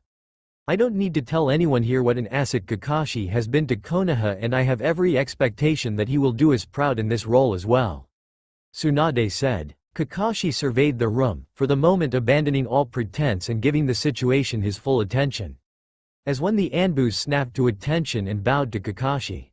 He didn't say anything, merely nodded his acknowledgement, but somehow that simple exchange of gestures seemed to carry more gravitas and sincerity than any speech ever could. Tsunade said a few more words to end the small ceremony on a proper note, and then everyone was moving to congratulate Kakashi or welcome Itachi back into the fold, and Naruto found herself alone. A bit of an outsider amongst these people with their friendships forged through blood and war. Tsunade left to find the nearest bottle of sake, and Naruto was thinking of making her retreat as well when two very familiar faces approached. "Neji," she greeted, "Shikamaru. You guys are in Anbu?" "For about 2 months now," Neji confirmed. "Huh," Naruto regarded her friends. "You know, it actually makes sense that out of everyone you two would be the first to join. I don't think Sasuke's that far behind though. You'll be seeing his smiling face around here any day now." "Oh joy," Shikamaru intoned, with all his usual enthusiasm, and Naruto couldn't help but smile. So, Naruto rocked back on her heels and linked her hands together behind her back. "What masks are you guys wearing?" she asked then, before they could reply. "No. Wait, let me guess. Shikamaru, you're a koala bear, and Neji, you're a shark." "I don't think those are options, Naruto-san," Neji replied. "But we're still on probation. We won't be getting masks for another month." "That sucks," Naruto sympathized. "And they should totally be options. Also, Neji, if I hear you calling me san again, I'm gonna kick your ass. It sounds so snobby. You are Hokage-sama's apprentice, it is only proper to use the correct form of address," Neji sniffed. "I don't give a fuck," Naruto snorted. "I have to put up with all this political bullshit from everyone else. If my friends start treating me differently as well, I'll scream." "Troublesome as always, Naruto," Shikamaru sighed, noting the appraising glances Naruto's language was garnering. "You bet." Naruto grinned like he'd paid her a compliment. "Anyway, you guys are coming to my housewarming party this weekend, right? Sakura told you guys about it?" "Yes," Neji nodded. "We look forward to it." "Awesome," Naruto grinned. "It's gonna be the one hell of a party." Little did Naruto know just how prophetic her words would appear to be. It was Naruto's worst nightmare. Sakura and Ino had ambushed her as she was leaving for lunch, and now the three of them were standing in front of a clothing store. "Oh, grow a pair," Sakura scolded as she caught Naruto's expression. "We're just gonna buy a dress for your housewarming tomorrow." "Sakura-chan," Naruto explained. "I've never been dress shopping before in my life." "Exactly," Sakura smirked and Naruto swallowed. "Well, come on," Ino urged. "The clothes aren't gonna buy themselves." Naruto sighed and she brushed strands of hair out of her eyes, shoulders slumping as she followed Ino and Sakura into the store. It was one of those girly, high-end boutiques and the salesperson immediately lit up in recognition when they entered the store. Ninja were pretty well paid, especially elite ninja like the three women who had just walked in. The Yamanaka clan was one of the most prominent in Konoha and everyone knew the future Rokudame and Tsunade's med-nin apprentice. "Welcome," the salesgirl bowed in greeting, brown hair falling over her shoulders as she did so. "I'm Murata Nana and I'll be serving you today." Murata-chan, Ino eyed the girl up and down, taking in her tailored dress and ankle boots. "You look like a woman of taste. We want to get Naruto here something eye-catching, if you get what I mean." "Ah, I understand you perfectly, Yamanaka-san," Nana said with a sage nod. "As it happens, we just got in a beautiful range of party dresses. Please follow me. Do you have a favored color, Uzumaki-san?" "Anything but orange," Sakura answered with a sweet smile as Ino clamped a hand over Naruto's mouth.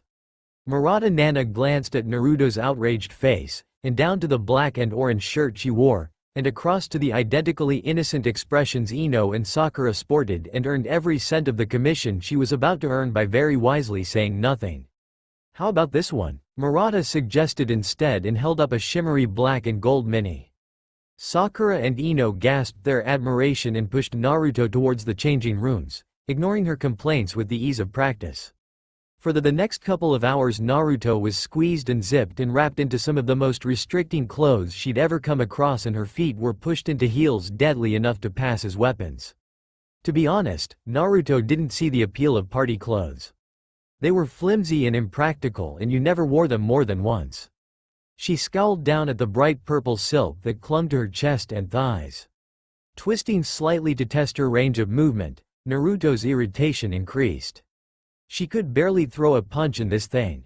"That one's not bad," Ino said as she flung open the curtain to the dressing room cubicle without warning. "Sleeveless suits you, Naruto," Sakura agreed. "I'd kill for your shoulders." "The two of you are crazy," Naruto scoffed and started to strip out of the dress. "This is the 100th dress you've made me try and I can't move in any of them." "I can fix that," Sakura cheerfully exclaimed. "Try this one, Naruto." Naruto sighed and capitulated. To be fair to Sakura, it really was a beautiful dress. The sweetheart neckline left her shoulders bare and the skirt was flimsy and floaty, brushing Naruto's thighs just a couple of inches below her ass. "I think we have a winner," Ino exclaimed as she made Naruto twirl to show the dress from all angles. "Navy blue is a good color on you, Uzumaki-san," the shop assistant said. "It really brings out the color of your eyes. That cut is fabulous as well." "Well spotted, Sakura," Ino added before her face lit up as she remembered something.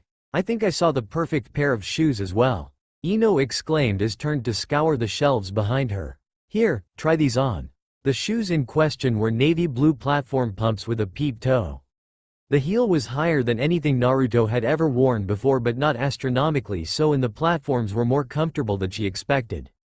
Naruto's natural, though often well hidden, grace and the sense of balance her profession awarded her made it so that she moved effortlessly in the heels as she modeled the completed outfit for her friends. "A certain Uchiha is gonna lose his mind," Sakura whispered to Ino as Naruto changed back into her street clothes. Ino smirked at her best friend, green and blue eyes lighting up with twin expressions of mischief. Itachi wouldn't know what hit him. Naruto was blissfully ignorant of her friend's plotting, as was little more than a whirlwind of blonde hair and orange clothes as she hurried to pay for her purchases and make it back to the tower in time. For all Granny's faults, she was an impeccable timekeeper and Naruto's lunch hour was ending in 3 minutes. It took near Hiraishin levels of speed, but Naruto vaulted neatly through the window of the Hokage's office just in time to see Tsunade glance pointedly at the clock. "Nay, Granny, what's the look for? I'm not late," Naruto said as she stowed her shopping bags under her desk and poured a glass of water from carafe Shizune kept stocked for her. "Did you go shopping?" Tsunade asked, eyebrows raised in disbelief as eyed the logo on the bags Naruto carried. "Voluntarily? No way," Naruto denied. "Sakura and Ino made me buy a dress for the housewarming. I swear to God, those two are so bossy. When you retire, Granny, I'm gonna make them both do academy supervision for weeks." "That's an abuse of power, brat," Tsunade smirked and held it for only a moment before it melted into a wicked smile. "You're learning quickly." So as a reward, I'm letting you collect the Anbu reports today. That's a reward? Naruto scoffed. Kakashi-sensei never has anything done on time. It's part of the duty of a Hokage to motivate her forces. Tsunade was unrepentant. Also, I know for a fact that 3 Anbu teams are running a joint training session today. Naruto didn't need to hear any more. She was out the window before Tsunade could blink and racing towards Anbu HQ with a blinding grin on her face. Finally, she was getting to do something cool. To Naruto, getting to watch, and possibly partake, in a high-octane training session between elite ninja with no lives on the line, was just about the coolest thing ever. She placed her hand on the seal carved into the doors leading to the compound, waiting impatiently for it to read her chakra signature. The entire compound was protected by the seal, and anyone who entered without first having their chakra signature whitelisted was in for some very nasty surprises. The seal in question had been the combined work of her father and Jiraiya and had made Anbu HQ pretty much impregnable. Kakashi was too good at keeping his chakra contained for Naruto to find him that way, but there were small, subtle flares in the distance and Naruto immediately made her way over to them. It looked like that training session was well underway and, if Naruto knew her former sensei at all, he wouldn't pass up this opportunity either. Walking was far too slow a mode of transport, so Naruto took to the rooftops and had soon spotted the congregated ninja. Kakashi's hair was a distinctive silver beacon and she wasted no time in flipping through the air to land next to her former sensei. So light was Naruto on her feet that she barely kicked up any dust, and she grinned at the way some of the Anbu around Kakashi visibly started in shock, not having sensed her approach. As boisterous as ever, Naru-chan, Kakashi greeted the diminutive blonde, his visible eye curving into a smile. Your reports are late, sensei, Naruto immediately told him. If I don't have them by tomorrow morning, you're gonna have to spar with me. Nay, Naru-chan, that doesn't seem like a very fair punishment, Kakashi said, and his head tilted to the side as he pondered her motives. We haven't really sparred in a while, sensei, Naruto grinned. I think it'll last a lot longer against you now. A lot longer. And suddenly, the strange punishment made sense because there was no doubt in Kakashi's mind that it would be a punishment. Naruto was severely understating things by saying that she could last longer against him, and Kakashi was under no delusions that sparring against her would be exhausting. Fortunately, Kakashi was a master at evading people and Naruto would have to find him first if she wanted to fight. With that thought, Kakashi happily put all thoughts of paperwork out of his mind and turned his attention back to matter at hand. Anbu teams 2, 7 and 9 were embroiled in an all-out melee, a chance to let loose and kick some ass without the pressure of a mission. The gathered crowd were hooting and hollering, shouting out insults and encouragement alike, and bets were being placed blatantly and shamelessly. Naruto took in the scene with wide eyes before a fox-like grin lit her face and she joined in the jeering. She had been expecting some kind of super intense battle filled with our S-rank ninjutsu, but this down and dirty taijutsu free-for-all was way cooler. Man, I really want to join in, Naruto admitted, bouncing a little on her heels. The battle was down to 5 participants from the original 12 and Naruto was totally psyched up by the atmosphere and the display of skill. She knew all 5 of the people left: Yamato-sensei, Yugo Izuki, Zou, Inuzuka Hana and Itachi. And they all looked like they were having so much fun. I'm afraid that isn't a good idea, Naruto-san, Neji said as he joined his friend. Most of the participants are not attuned to your chakra signature and may instinctively view you as an enemy. It is far too risky an action for the Hokage's apprentice. You're such a buzzkill, Neji, Naruto complained. I'll just have to arrange my own training session later this week. A much better idea, Neji agreed. Naruto grinned at him and lapsed back into silence, plans already running through her mind. Sasuke, Sakura, Lee, Neji, Shikamaru and Hinata were all gonna be around for the next couple of weeks. If she could rope Itachi and some of his Anbu pals into the group, then they had the recipe for a truly spectacular afternoon. The low whistle Kakashi let out right then jolted Naruto from her reverie, and she turned her attention back to the fight in time to see Hana take out both Yugo and Zou with well-placed kicks to the back of the head before spinning to catch the knee Yamato had aimed at her spine and using the grip to throw the wood user over her shoulder. Yamato landed in a crouch but was springing into action a moment later, pushing Chakra to his feet to carry him through the air to land between Hana and Itachi. Hana vaulted into the air and wrapped her legs around Yamato's neck, offsetting his center of gravity. She arched her back and lifted her arms and, as he fell, she caught herself on her hands and used the ground and her chokehold she had Yamato in with her legs, to send him flying toward Itachi. Itachi's foot caught Yamato square in the stomach and sent him flying towards a tree. Before he could impact it, Itachi was moving. He was little more than a black blur as he whipped his leg out, his foot lashing out 3 times to hit Hana once in the stomach, the sternum and her shoulder. Taking advantage of having her off balance, he spun around to get behind her and his elbow hit a specific point in the back of her neck that had Hana crumbling like a rag doll. In the next nanosecond there was a thump as Yamato hit the tree and dead silence filled the arena. In the next second pandemonium reigned as people cheered and hollered and booed and moaned depending on whether or not their champion had won or lost. Itachi ignored them all and took a moment to steady his breathing while medic nins rushed forward to tend to any injuries the participants might have.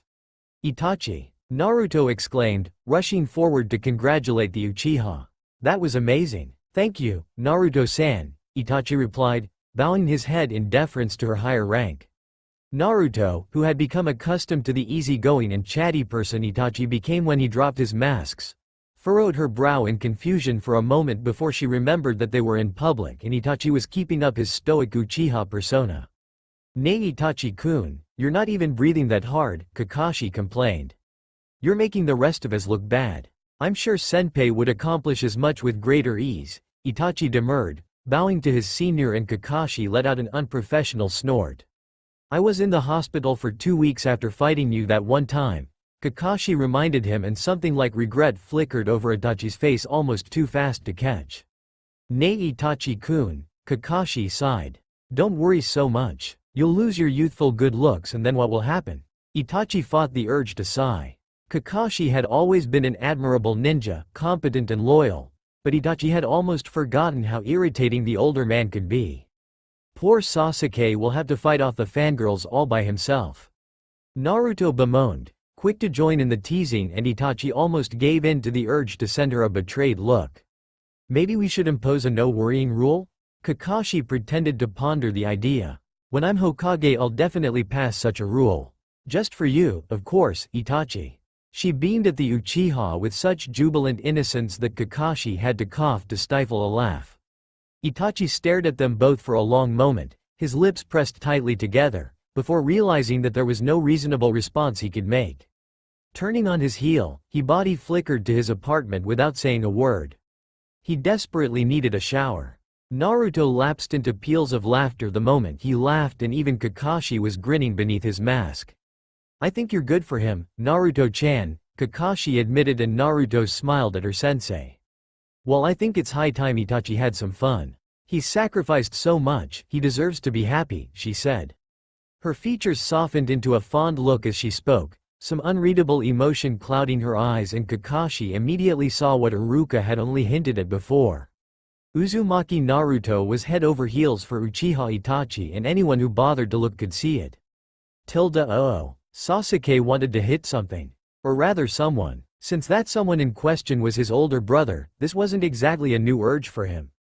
It was actually quite mild in comparison to the homicidal rage the mere thought of Itachi had invoked in Sasuke for years. That being said, right this moment, Sasuke really wanted to bash his brother's head into a wall. It was the evening of Naruto's housewarming, and what seemed like half of Konoha had gathered in the dead last's new house. It was a pretty nice place, airy with 3 bedrooms and its own garden, and located in a very upmarket area of Konoha. While Naruto complained that it was too big for her, the fact remained that it was the official residence of the Hokage in training, and this was the first time in history a ninja had claimed that title at the ripe age of 19. It was taken for granted that a person would be married with kids by the time they become accomplished enough to lead an entire village. Naruto's unsurprising ability to surprise everyone aside, the guests were all dressed to the nines. Sakura had even forced Sasuke into fancy trousers and a silk shirt, and as Sasuke's eyes traveled over the crowd, it lingered for a moment on the way Hinata's floor-length gown was slit almost to the hip up one side and exposed a tantalizing glimpse of leg whenever she moved. Naruto still hadn't shown her face, but Sasuke had seen Ino and Sakura ambush her. Both girls had been armed with armfuls of grooming products at the time, so Sasuke had a pretty good head idea of what the holdup was. Then his eyes landed on Itachi and the skank hanging off his arm, and Sasuke scowled. For someone who was so skilled at deception, Itachi was an open book when it came to Naruto. He actually talked to her. If that wasn't a dead giveaway that he was hot for her, then Sasuke didn't know what was. So he told Itachi to go for it because Naruto was just as obvious and the two idiots deserved each other. Somehow that had translated to Itachi bringing a date to Naruto's housewarming. If Sasuke had misread the signs and Itachi was hooking up with someone from before, someone he'd held a long burning torch for, then Sasuke might have understood. But no, instead he shows up with a nobody Hyuga nobody had ever heard of before. Suddenly, Naruto's wariness around Nanami made a lot more sense. "What the heck is your brother doing?" A voice hissed into Sasuke's ear, and he glanced down to see Sakura had joined him at some point and was glaring at Itachi and Nanami. "How the hell am I supposed to know?" Sasuke retorted, and his eyes narrowed when Nanami placed a hand on Itachi's arm and smiled up at him, and Itachi allowed it. He turned his back on the couple before he decided that fratricide was a fantastic idea after all. "I thought Itachi was crushing on Naruto?" Sakura persisted, and Sasuke merely grunted in reply. He was through talking about this. After the party was over, Sasuke would corner Itachi and beat some sense into his thick skull. A loud wolf whistle split the air right then, and Sasuke's eyebrows lifted in surprise when he realized that Naruto had joined them. Kiba was showing his appreciation for Sakura and Ino's hard work. Clad in a tiny dress and heels, with her unruly hair tamed into curls, Naruto really did clean up good. "Good job, Sakura." Sasuke congratulated her as he watched the way Itachi went very, very still and couldn't seem to tear his eyes away from Naruto. "It's amazing what a miniskirt and low neckline can do." Sakura smirked, and Sasuke returned it before they both turned to watch the scene unfold. "Yo, Uzumaki, looking good." Kiba slung an arm over his friend's shoulder and leered at her. Naruto debated punching him for a second before she spotted the teasing gleam in his eyes and the way his lips twitched with suppressed laughter, and she decided to play along. "You don't look too bad yourself, dog breath," Naruto admitted as she gave him the once-over. "Who's the lucky lady you've gotten all jazzed up for?" "Why, Naru-chan, you know you're the only one for me," Kiba declared, and batted his lashes at her with such exaggeration that the people around them laughed. "Ah, Snookums, your confessions make me weak in the knees." Naruto pretended to swoon, but she could only hold the pose for a fraction of a second before collapsing into giggles. Kiba was similarly affected, his gruff chuckles underlying Naruto's surprisingly musical laughter and drawing smiles from the crowd around them. "Kiba-kun has a point," Hinata said as she approached the duo and handed Naruto a lace-embroidered handkerchief to wipe the laughter-induced tears from her eyes. "You look beautiful, Naruto-chan, although if you keep laughing like that you're going to ruin your makeup." "It must be bad if Hinata-chan is scolding me about it," Naruto teased, causing the Hyuga to blush slightly, but she held firm. "Sakura-chan and Ino-chan did a good job," Hinata said. "It'll be a shame to let all their hard work go to waste." "You're right as always, Hinata." Naruto grinned, "But you look amazing as well." In fact, leaning forward, Naruto whispered in Hinata's ear, too low for even Kiba to pick up, "Sasuke's been staring at your ass all this time." Blood rushed straight to Hinata's face, and she clapped her hands over her cheeks in a futile attempt to hide the reaction. Naruto laughed while Kiba narrowed his eyes in suspicion, and Hinata visibly fought the urge to turn around and verify Naruto's statement for herself. "Naruto," a low, gravelly voice interrupted before Kiba could interrogate the girls about what they were talking about, and Naruto turned to smile at the cage. "Gaara," she leaned up to hug her friend. "Thanks for coming. I know it was difficult to wrangle time away from Suna. Kankuro was more than happy to take over for a few days. He's been on a lot of missions lately, and this will at least keep him in the village," Gaara assured her. "You look well, Naruto." "Thank you." Naruto couldn't help smile at his sincerity. "How long are you staying for?" "Just 2 nights, Gaara said.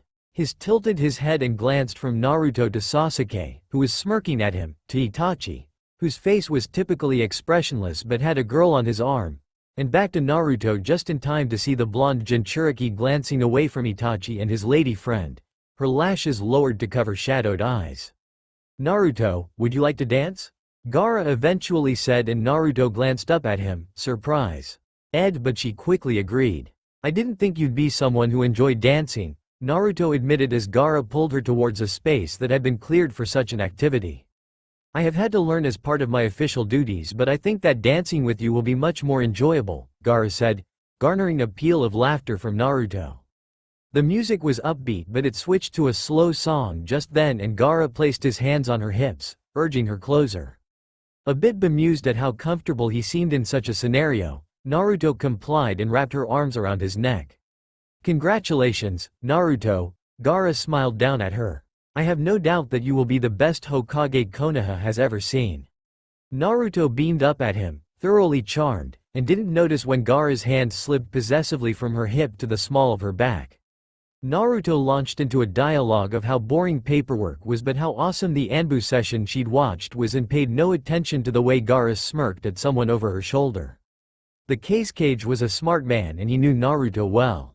Watching the way Naruto flinched from the sight of Itachi and the girl he was with, and also the way Sasuke was glaring at his brother, was enough to give him a pretty good idea of what was happening. Naruto was one of the most important people in his life, and he would do almost anything to ensure her happiness. If that meant making idiot Uchiha mad with jealousy, then so be it. It was Gaara's pleasure and his privilege. She didn't know where it had all gone wrong. The party was in full swing and had turned out to be a roaring success, for the most part. The Konoha 12 were a naturally rowdy bunch, and when they were all gathered together like that, there was little that could keep their spirits down. Kiba had spiked the drinks in his umpteenth attempt to get Naruto drunk, but had only succeeded in getting everyone else smashed. Hinata, with atypical inebriated courage, had dragged Sasuke onto the dance floor, and later that night Naruto had found the two making out in her study. Lee had broken his ankle with his insane dance moves and was going to spend the next couple of weeks in crutches. Kakashi and Iruka had commandeered one of her spare rooms earlier in the evening and had yet to reappear, and the rest of the Rookie 9 were embroiled in a hilarious game of drunken twister. Even the balance and agility of a ninja did you no good when you were trashed. Everyone seemed to be having a blast, with one glaring exception. Itachi had barely said 2 words to anyone all night. He'd stuck close to Nanami and yet still somehow managed to avoid Naruto every time she planned to talk to him. Naruto's eyes narrowed as she watched the Uchiha in question make his way to the kitchen, presumably for more drinks, and she seized the opportunity. As quickly and stealthily as she could, Naruto excused herself from her conversation with Shizune and followed him, only speaking when Itachi was reaching for more soda. "Are you enjoying yourself, Itachi?" Naruto asked, her face as innocent as only a master prankster's could be. The only sign that Itachi was surprised by her presence was the way his eyes slid to the side to meet her own. Itachi grunted his affirmative, and Naruto fought the urge to grit her teeth. "Nay, are you all right?" she asked instead, her brows furrowing with genuine concern. "Nobody's been giving you any trouble, have they?" It might have been a silly question to ask, given that anyone with the ability to actually trouble Uchiha Itachi had absolutely zero inclination to do so, but Itachi was acting strange and Naruto couldn't really think of any other reason why. The look Itachi gave her was so blank, so reminiscent of his Akatsuki days, that Naruto actually took a step back, her eyes widening in shock. Without another word, Itachi brushed past Naruto and left the kitchen, rejoining Nanami and handing her a fresh drink. Naruto stood, rooted to the spot, unable to properly process what had just occurred. Itachi had brushed her off. Not for one moment since his return to Konoha had Itachi been anything less than attentive, and now he just brushed her off like she was some stranger. Her hands clenched into fists at her side and she dropped her head, letting her bangs fall forward to shadow her eyes. To be dismissed so easily by a friend really sucked. Why the hell did she bother with those goddamn Uchihas in the first place? Never in her life had Naruto been so glad that Kakashi-sensei used to set such outrageously early times for Team 7 to meet at. Sure, he was always late, but they'd never had that luxury, and the habit had somehow become ingrained in Naruto to rise with the sun. She'd had a restless night, tossing and turning and managing to snag a few scant hours of sleep before she was awake, her mind unable to rest. Most of the Rookie Nine had spent the night and were sprawled across the sofas and floor of her living room, and Naruto had rolled her eyes at them but hadn't had the heart to wake anyone up. She just wasn't in the mood to deal with hangovers right now, so she slipped out of the house and made her way to the Hokage Tower. Because Lady Luck never smiled on Naruto, she met Itachi on her way in. She slowed to a stop, staring at Itachi and finding herself intimidated by the man for the first time in years. Naruto bit her lip, her shoulders tensing as she tried to figure out what to do. Normally she would have bounced up to Itachi and talked his ears off, but he looked so unapproachable right then. Naruto needn't have worried, however, since Itachi ended up making the decision for her as he continued on his way, rushing past her without a word, and Naruto had to stop herself from turning around and calling out to him. It wasn't her fault Itachi had suddenly become some sort of pod person. Naruto had done nothing wrong and she was through chasing after angsty, emo Uchihas. If Itachi had a problem, he could damn well solve it himself. Anger simmering inside her, mixing with the confusion she felt at Itachi's change in attitude and a sort of helpless devastation because she didn't know why he was mad at her, Naruto felt like she was about to explode, so she changed her course and headed for a training ground instead. Flooding the area with shadow clones, she punched and kicked her way through them for over an hour, and, by the time she was done, Naruto had made a dent in working out the frustration that made her skin itch. Ideally she would have liked to spend the entire morning at the training ground, but she had her assistant Hokage duties to attend to and just didn't have the time. With a sigh, Naruto dismissed her remaining clones and turned to make her way to the tower. Thoughts of Itachi still plagued her mind, and as a result she was paying much less attention to her surroundings than she should have been. Still, even that would not normally have been enough to catch Naruto off guard, but it was a testament to just how upset Naruto was at Itachi's behavior that the senbon was embedded in her neck before she even felt it coming. A brief flare of panic shot through Naruto, and then her mind blanked out and she crumbled, unconscious before she even hit the ground. Uchiha Itachi was furious. His expression remained impassive but searing, white-hot rage caused his fists to clench at his sides, the only clue to his emotional state. Itachi hadn't been this angry since he'd heard about Orochimaru's plans for Sasuke, but he did little to quell the feeling. Someone had kidnapped Naruto. For that, they would feel the full force of his wrath. Next to him, Sasuke was practically vibrating with the urge to hit something. There was no way this was anything other than an inside job. Konoha's defenses were too high for it to be anything else. "I don't have to tell you lot what to do," Tsunade said as she eyed the gathered group. Kakashi, Itachi, Sasuke, Shikamaru, Hinata and Sakura. No, she definitely didn't have to tell them what to do. Team 8 have been tasked with tracking and report that Naruto is about 3 to 4 hours east of Konoha. Your mission is to meet up with them and bring Naruto back through any means necessary. Leave one of the kidnappers alive for interrogation. This cannot be allowed to happen again. Understood, Hokage-sama, the group chorused and, as one, body flickered out of the office. The group fell seamlessly into formation as they sped through the trees, all of them completely focused on the task at hand. What could have distracted Naruto so badly that this could happen? Sakura wondered out loud as they raced towards their destination. Her voice was a low murmur, but, in the still silence of the surrounding forest, it was easily heard by the rest of the group.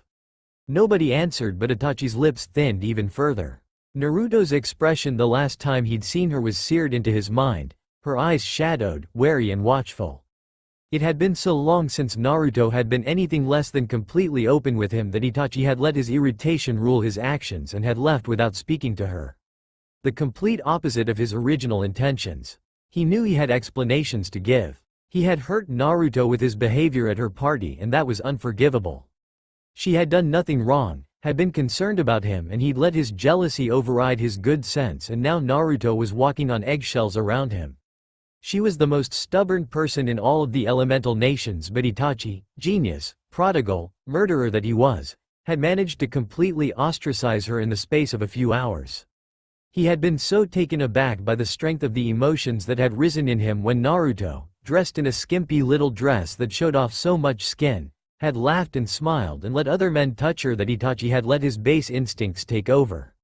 He paid no heed to the fact that these men were some of Naruto's oldest and closest friends. All that mattered was that they weren't him. It was the first time in his entire life that Itachi had allowed his emotions to rule over his logic and, at that moment, it was his biggest regret. Had he used his brain he would have stayed and talked to Naruto and she wouldn't be in this position right now. Almost unconsciously, Itachi picked up the pace and the rest of the group exchanged glances before following his lead. They were all worried about their friend after all. It wasn't long before the group had caught up to Team 8, then reached their destination and slowed to a stop, all of them fighting their instincts and staying back to observe the situation before charging in. The Konoha ninja were high in the treetops, standing over a clearing and obscured by the forestry, and the scene they had come upon made Sasuke put his fist through a tree. Naruto was still unconscious, sprawled on her back with her hair spilling across the ground, and 5 Iwa ninja were surrounding her. Even from their high vantage point, the lustful looks on the Iwa nin's faces were easily discernible. "They're missing nin," Kakashi said. "I recognize their faces from the bingo book." "Troublesome," Shikamaru noted. "These guys are all B-ranked at best. It is unlikely they have a clear leader. So they should all have equal knowledge of who hired them and for what purpose." Sasuke confirmed. Shikamaru had barely finished nodding his confirmation before Sasuke and Itachi disappeared from their spots and reappeared amongst the group from Iwa. A heartbeat later there was total carnage. The brothers tore through the kidnappers before the Konoha ninja could even assimilate what was happening, and under a minute later the Iwa nin were dog food and the lone, unlucky survivor was screaming himself hoarse, caught in Itachi's genjutsu. Kakashi allowed himself a brief surge of satisfaction because Tsukuyomi was terrifying at best, and Kakashi had no doubt that Itachi had inflicted the most horrifying vision he could think of that would allow the Iwa nin to remain sane enough to be interrogated. "You guys could have left some of them for us," Kiba complained as the rest of the Konoha team joined the Uchihas on the ground. Itachi and Sasuke ignored him, but Sakura punched Kiba for his tactlessness. The group surveyed the damage as Sasuke flicked a bit of flesh from his katana with a sneer at Itachi, and Sakura moved to check on Naruto. Sakura was worried enough about Naruto that she had no trouble concentrating on the task at hand, but the rest of the group were a bit uncomfortable under the very clear, "stay away" vibes Itachi was broadcasting.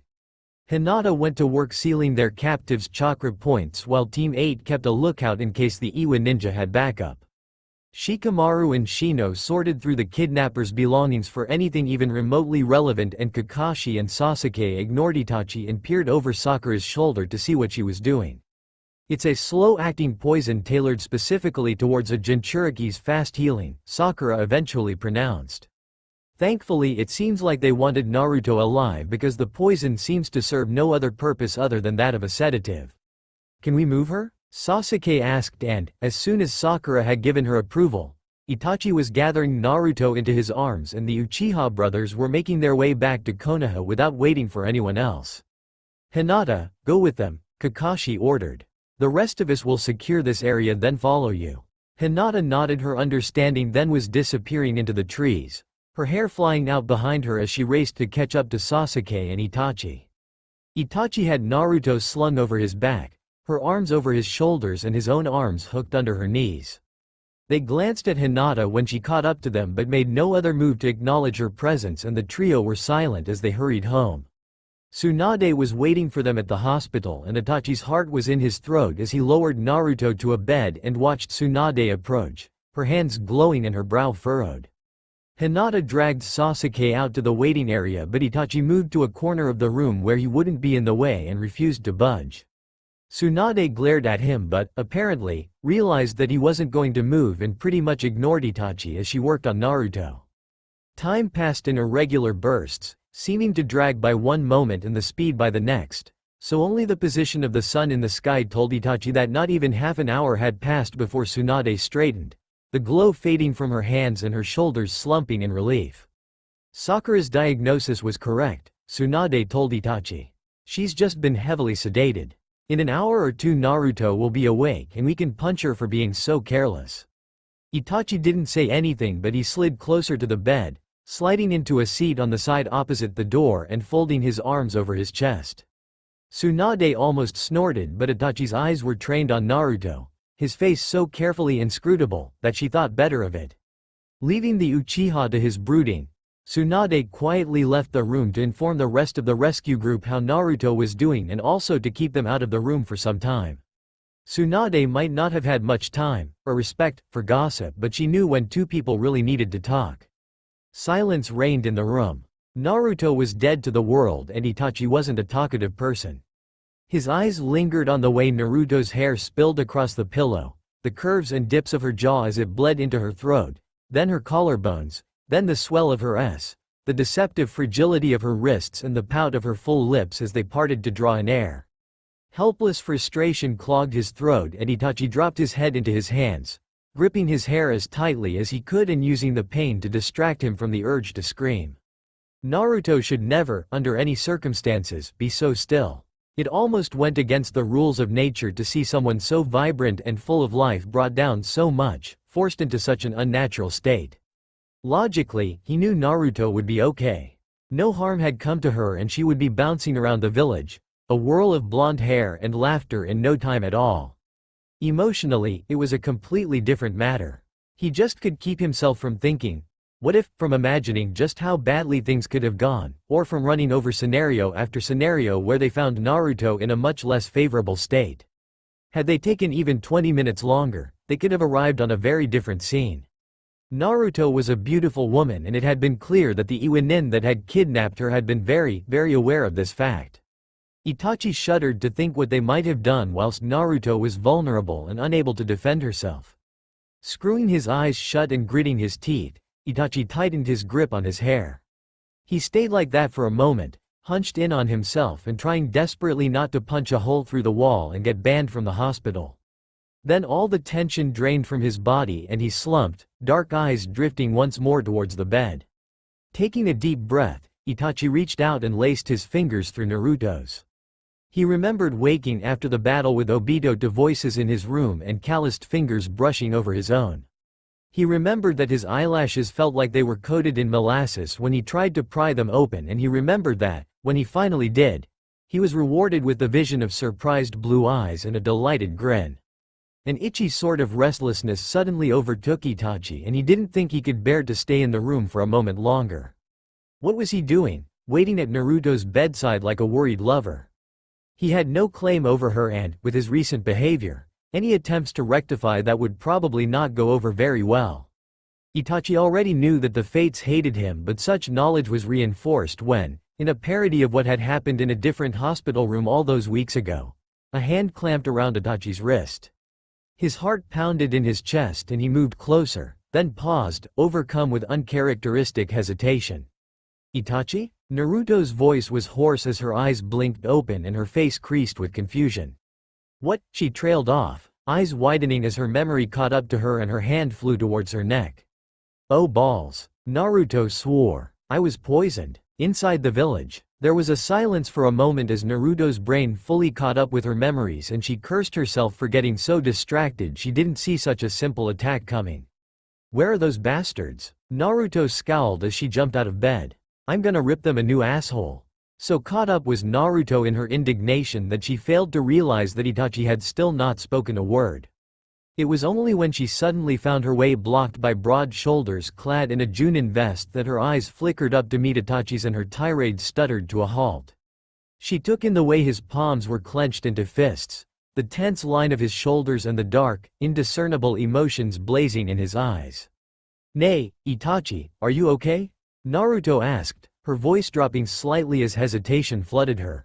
They hadn't exactly been on speaking terms the last time she'd seen him and his behavior right now was kind of strange. Itachi remained silent, his lips thinning as he stared down at her and Naruto sighed as realization dawned. You're still angry, Naruto huffed and averted her eyes and so she missed the way Itachi's own eyes widened in surprise.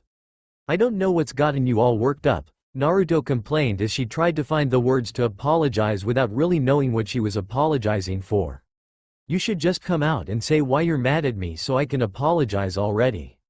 All this silent treat MNNGH. Naruto was cut off when Itachi's fingers lifted her chin and tilted her face towards his own before his lips swooped down to cover hers. For a long moment Naruto was frozen in shock. Itachi was kissing her. Itachi was kissing her. Then one of his arms wound round her waist, pulling her firmly against him and the other tangled in her hair, angling her head just so. His teeth caught and pulled at her bottom lip before his tongue came out to soothe the bite, and Naruto melted. Her eyes fluttered shut, her hands claiming fistfuls of his vest, and she let out a little moan of encouragement as her body melded to his and her lips parted in silent permission. Itachi wasted no time in deepening the kiss, framing her face with his hands. He held her in place and kissed as if it was the last chance he'd get to do so. For all he knew, it might well be. Soon Naruto would come to her senses and push him away. What kind of asshole ambushes a girl with a kiss after giving her the cold shoulder anyway? Yet another example of how Itachi had a very special place in hell reserved just for him. He hadn't meant to be so brazen, he'd just been so angry when Naruto had started apologizing, and he was so relieved that she was alright that he'd acted on the need for oxygen proved too strong, and he broke away, wanting to immediately kiss Naruto again when he took in her flushed cheeks and swollen lips. Naruto, for her part, was every bit as flustered as she looked. Itachi had a way of turning her world upside down, and this hot and cold attitude of his had her so twisted up in knots that she had no idea where she stood with him. Naruto didn't think she could be blamed for her confusion. She was willing to bet even Shikamaru would be hard-pressed to explain Itachi's recent behavior. She lowered her gaze to get some reprieve from Itachi's piercing stare and used the time to gather her thoughts into something resembling coherence. Letting the silence stretch, Naruto's eyes drifted towards the window and widened as she watched a Hyuga Junin sprint across the rooftops, his long hair flying behind him, a glaring reminder of one of the biggest reasons she was so at odds with Itachi right now. "I never took you for a cheater," Naruto said as she stepped away from him, and Itachi couldn't contain his surprise. "And what exactly am I cheating at, Naruto?" Itachi demanded. "Not a what, more of a who." Naruto crossed her arms over her chest and fought the urge to scuff her feet. "Have you forgotten about Nanami already? You know, your girlfriend?" Such was the depth of Itachi's surprise that the silence was becoming increasingly comfortable, and Naruto was about to excuse herself and leave the room before he regained the ability to talk. "I do not know who told you that I was dating Hyuga Nanami, but I assure you, they were lying," Itachi told her, and Naruto frowned. "Nobody told me, I could see for myself. It's obvious to pretty much everyone, so I don't know why you're denying it," she told him. "Please enlighten me then as to what makes it so obvious that we are in a relationship, because this is news to me." Itachi managed to keep his voice even, but only through sheer force of will. This conversation was not one he had seen coming, and the way Naruto refused to believe him made Itachi want to punch a hole in the wall. Perhaps he and Sasuke weren't so different after all. "You spend all your time with her," Naruto pointed out. "That is because Nanami is helping me with a project," Itachi told her. For a moment, Naruto just stared at him, and then she realized that he really didn't know how that sounded. On almost anybody else, that statement could be taken at face value, but this was an Uchiha they were talking about. Like hell, Sasuke or Itachi would accept help from a complete stranger. Also, he was forgetting that Naruto now knew, or had access to, the assignments past and current of every ninja in Konoha. Itachi didn't have any projects to work on. He was on training leave, getting himself accustomed to fighting with his full vision again and at a level acceptable for Anbu. Nanami was a talented ninja, but if Itachi wanted the talents of a Hyuga, then there were others more suited to the task. Naruto could think of 3 of them that were already in Anbu, and none were Neji. "Itachi," Naruto sighed. "That's really what you're going with?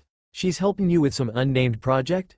Itachi's frown deepened, but he didn't speak, and Naruto rolled her eyes. "Okay, whatever," she eventually said. "We'll just chalk this entire day up to temporary insanity." She tried to brush past him then, and leave the room, but his hand clamped around the top of her arm and dragged her in front of him once more. "You don't believe me?" Itachi accused, and Naruto's patience reached its limit. "Of course I don't believe you," she exploded. "The two of you might be glued at the hips, but just a couple of weeks ago Nanami was a total stranger to you, Itachi. Now you say you're working on a project, when I know that you don't have any assignments at the moment. Who the hell do you think you're trying to fool?"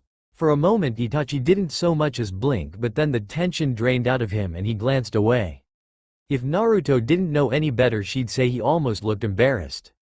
"Hyuga Nanami is the most accomplished piano player in Konoha," Itachi said, and Naruto blinked at the seeming non-sequitur.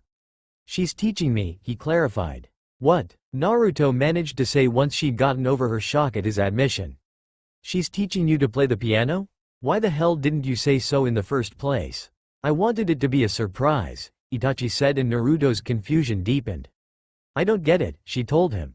For a moment Itachi just looked at her, then he seemed to come to some kind of a decision and he moved closer, forcing Naruto to crane her neck to look up at him. You don't know this. Itachi's voice was low and smooth like velvet, caressing her skin much like his fingers did as he raised a hand to cup her jaw.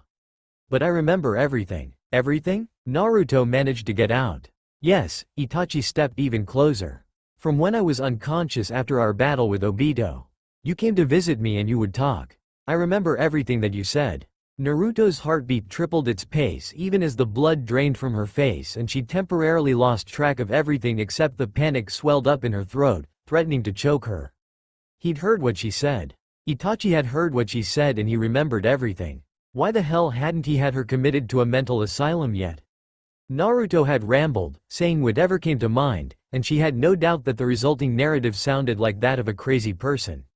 Naruto, Itachi said, effortlessly pulling her attention back to him. You are the most genuinely unselfish person I have ever met.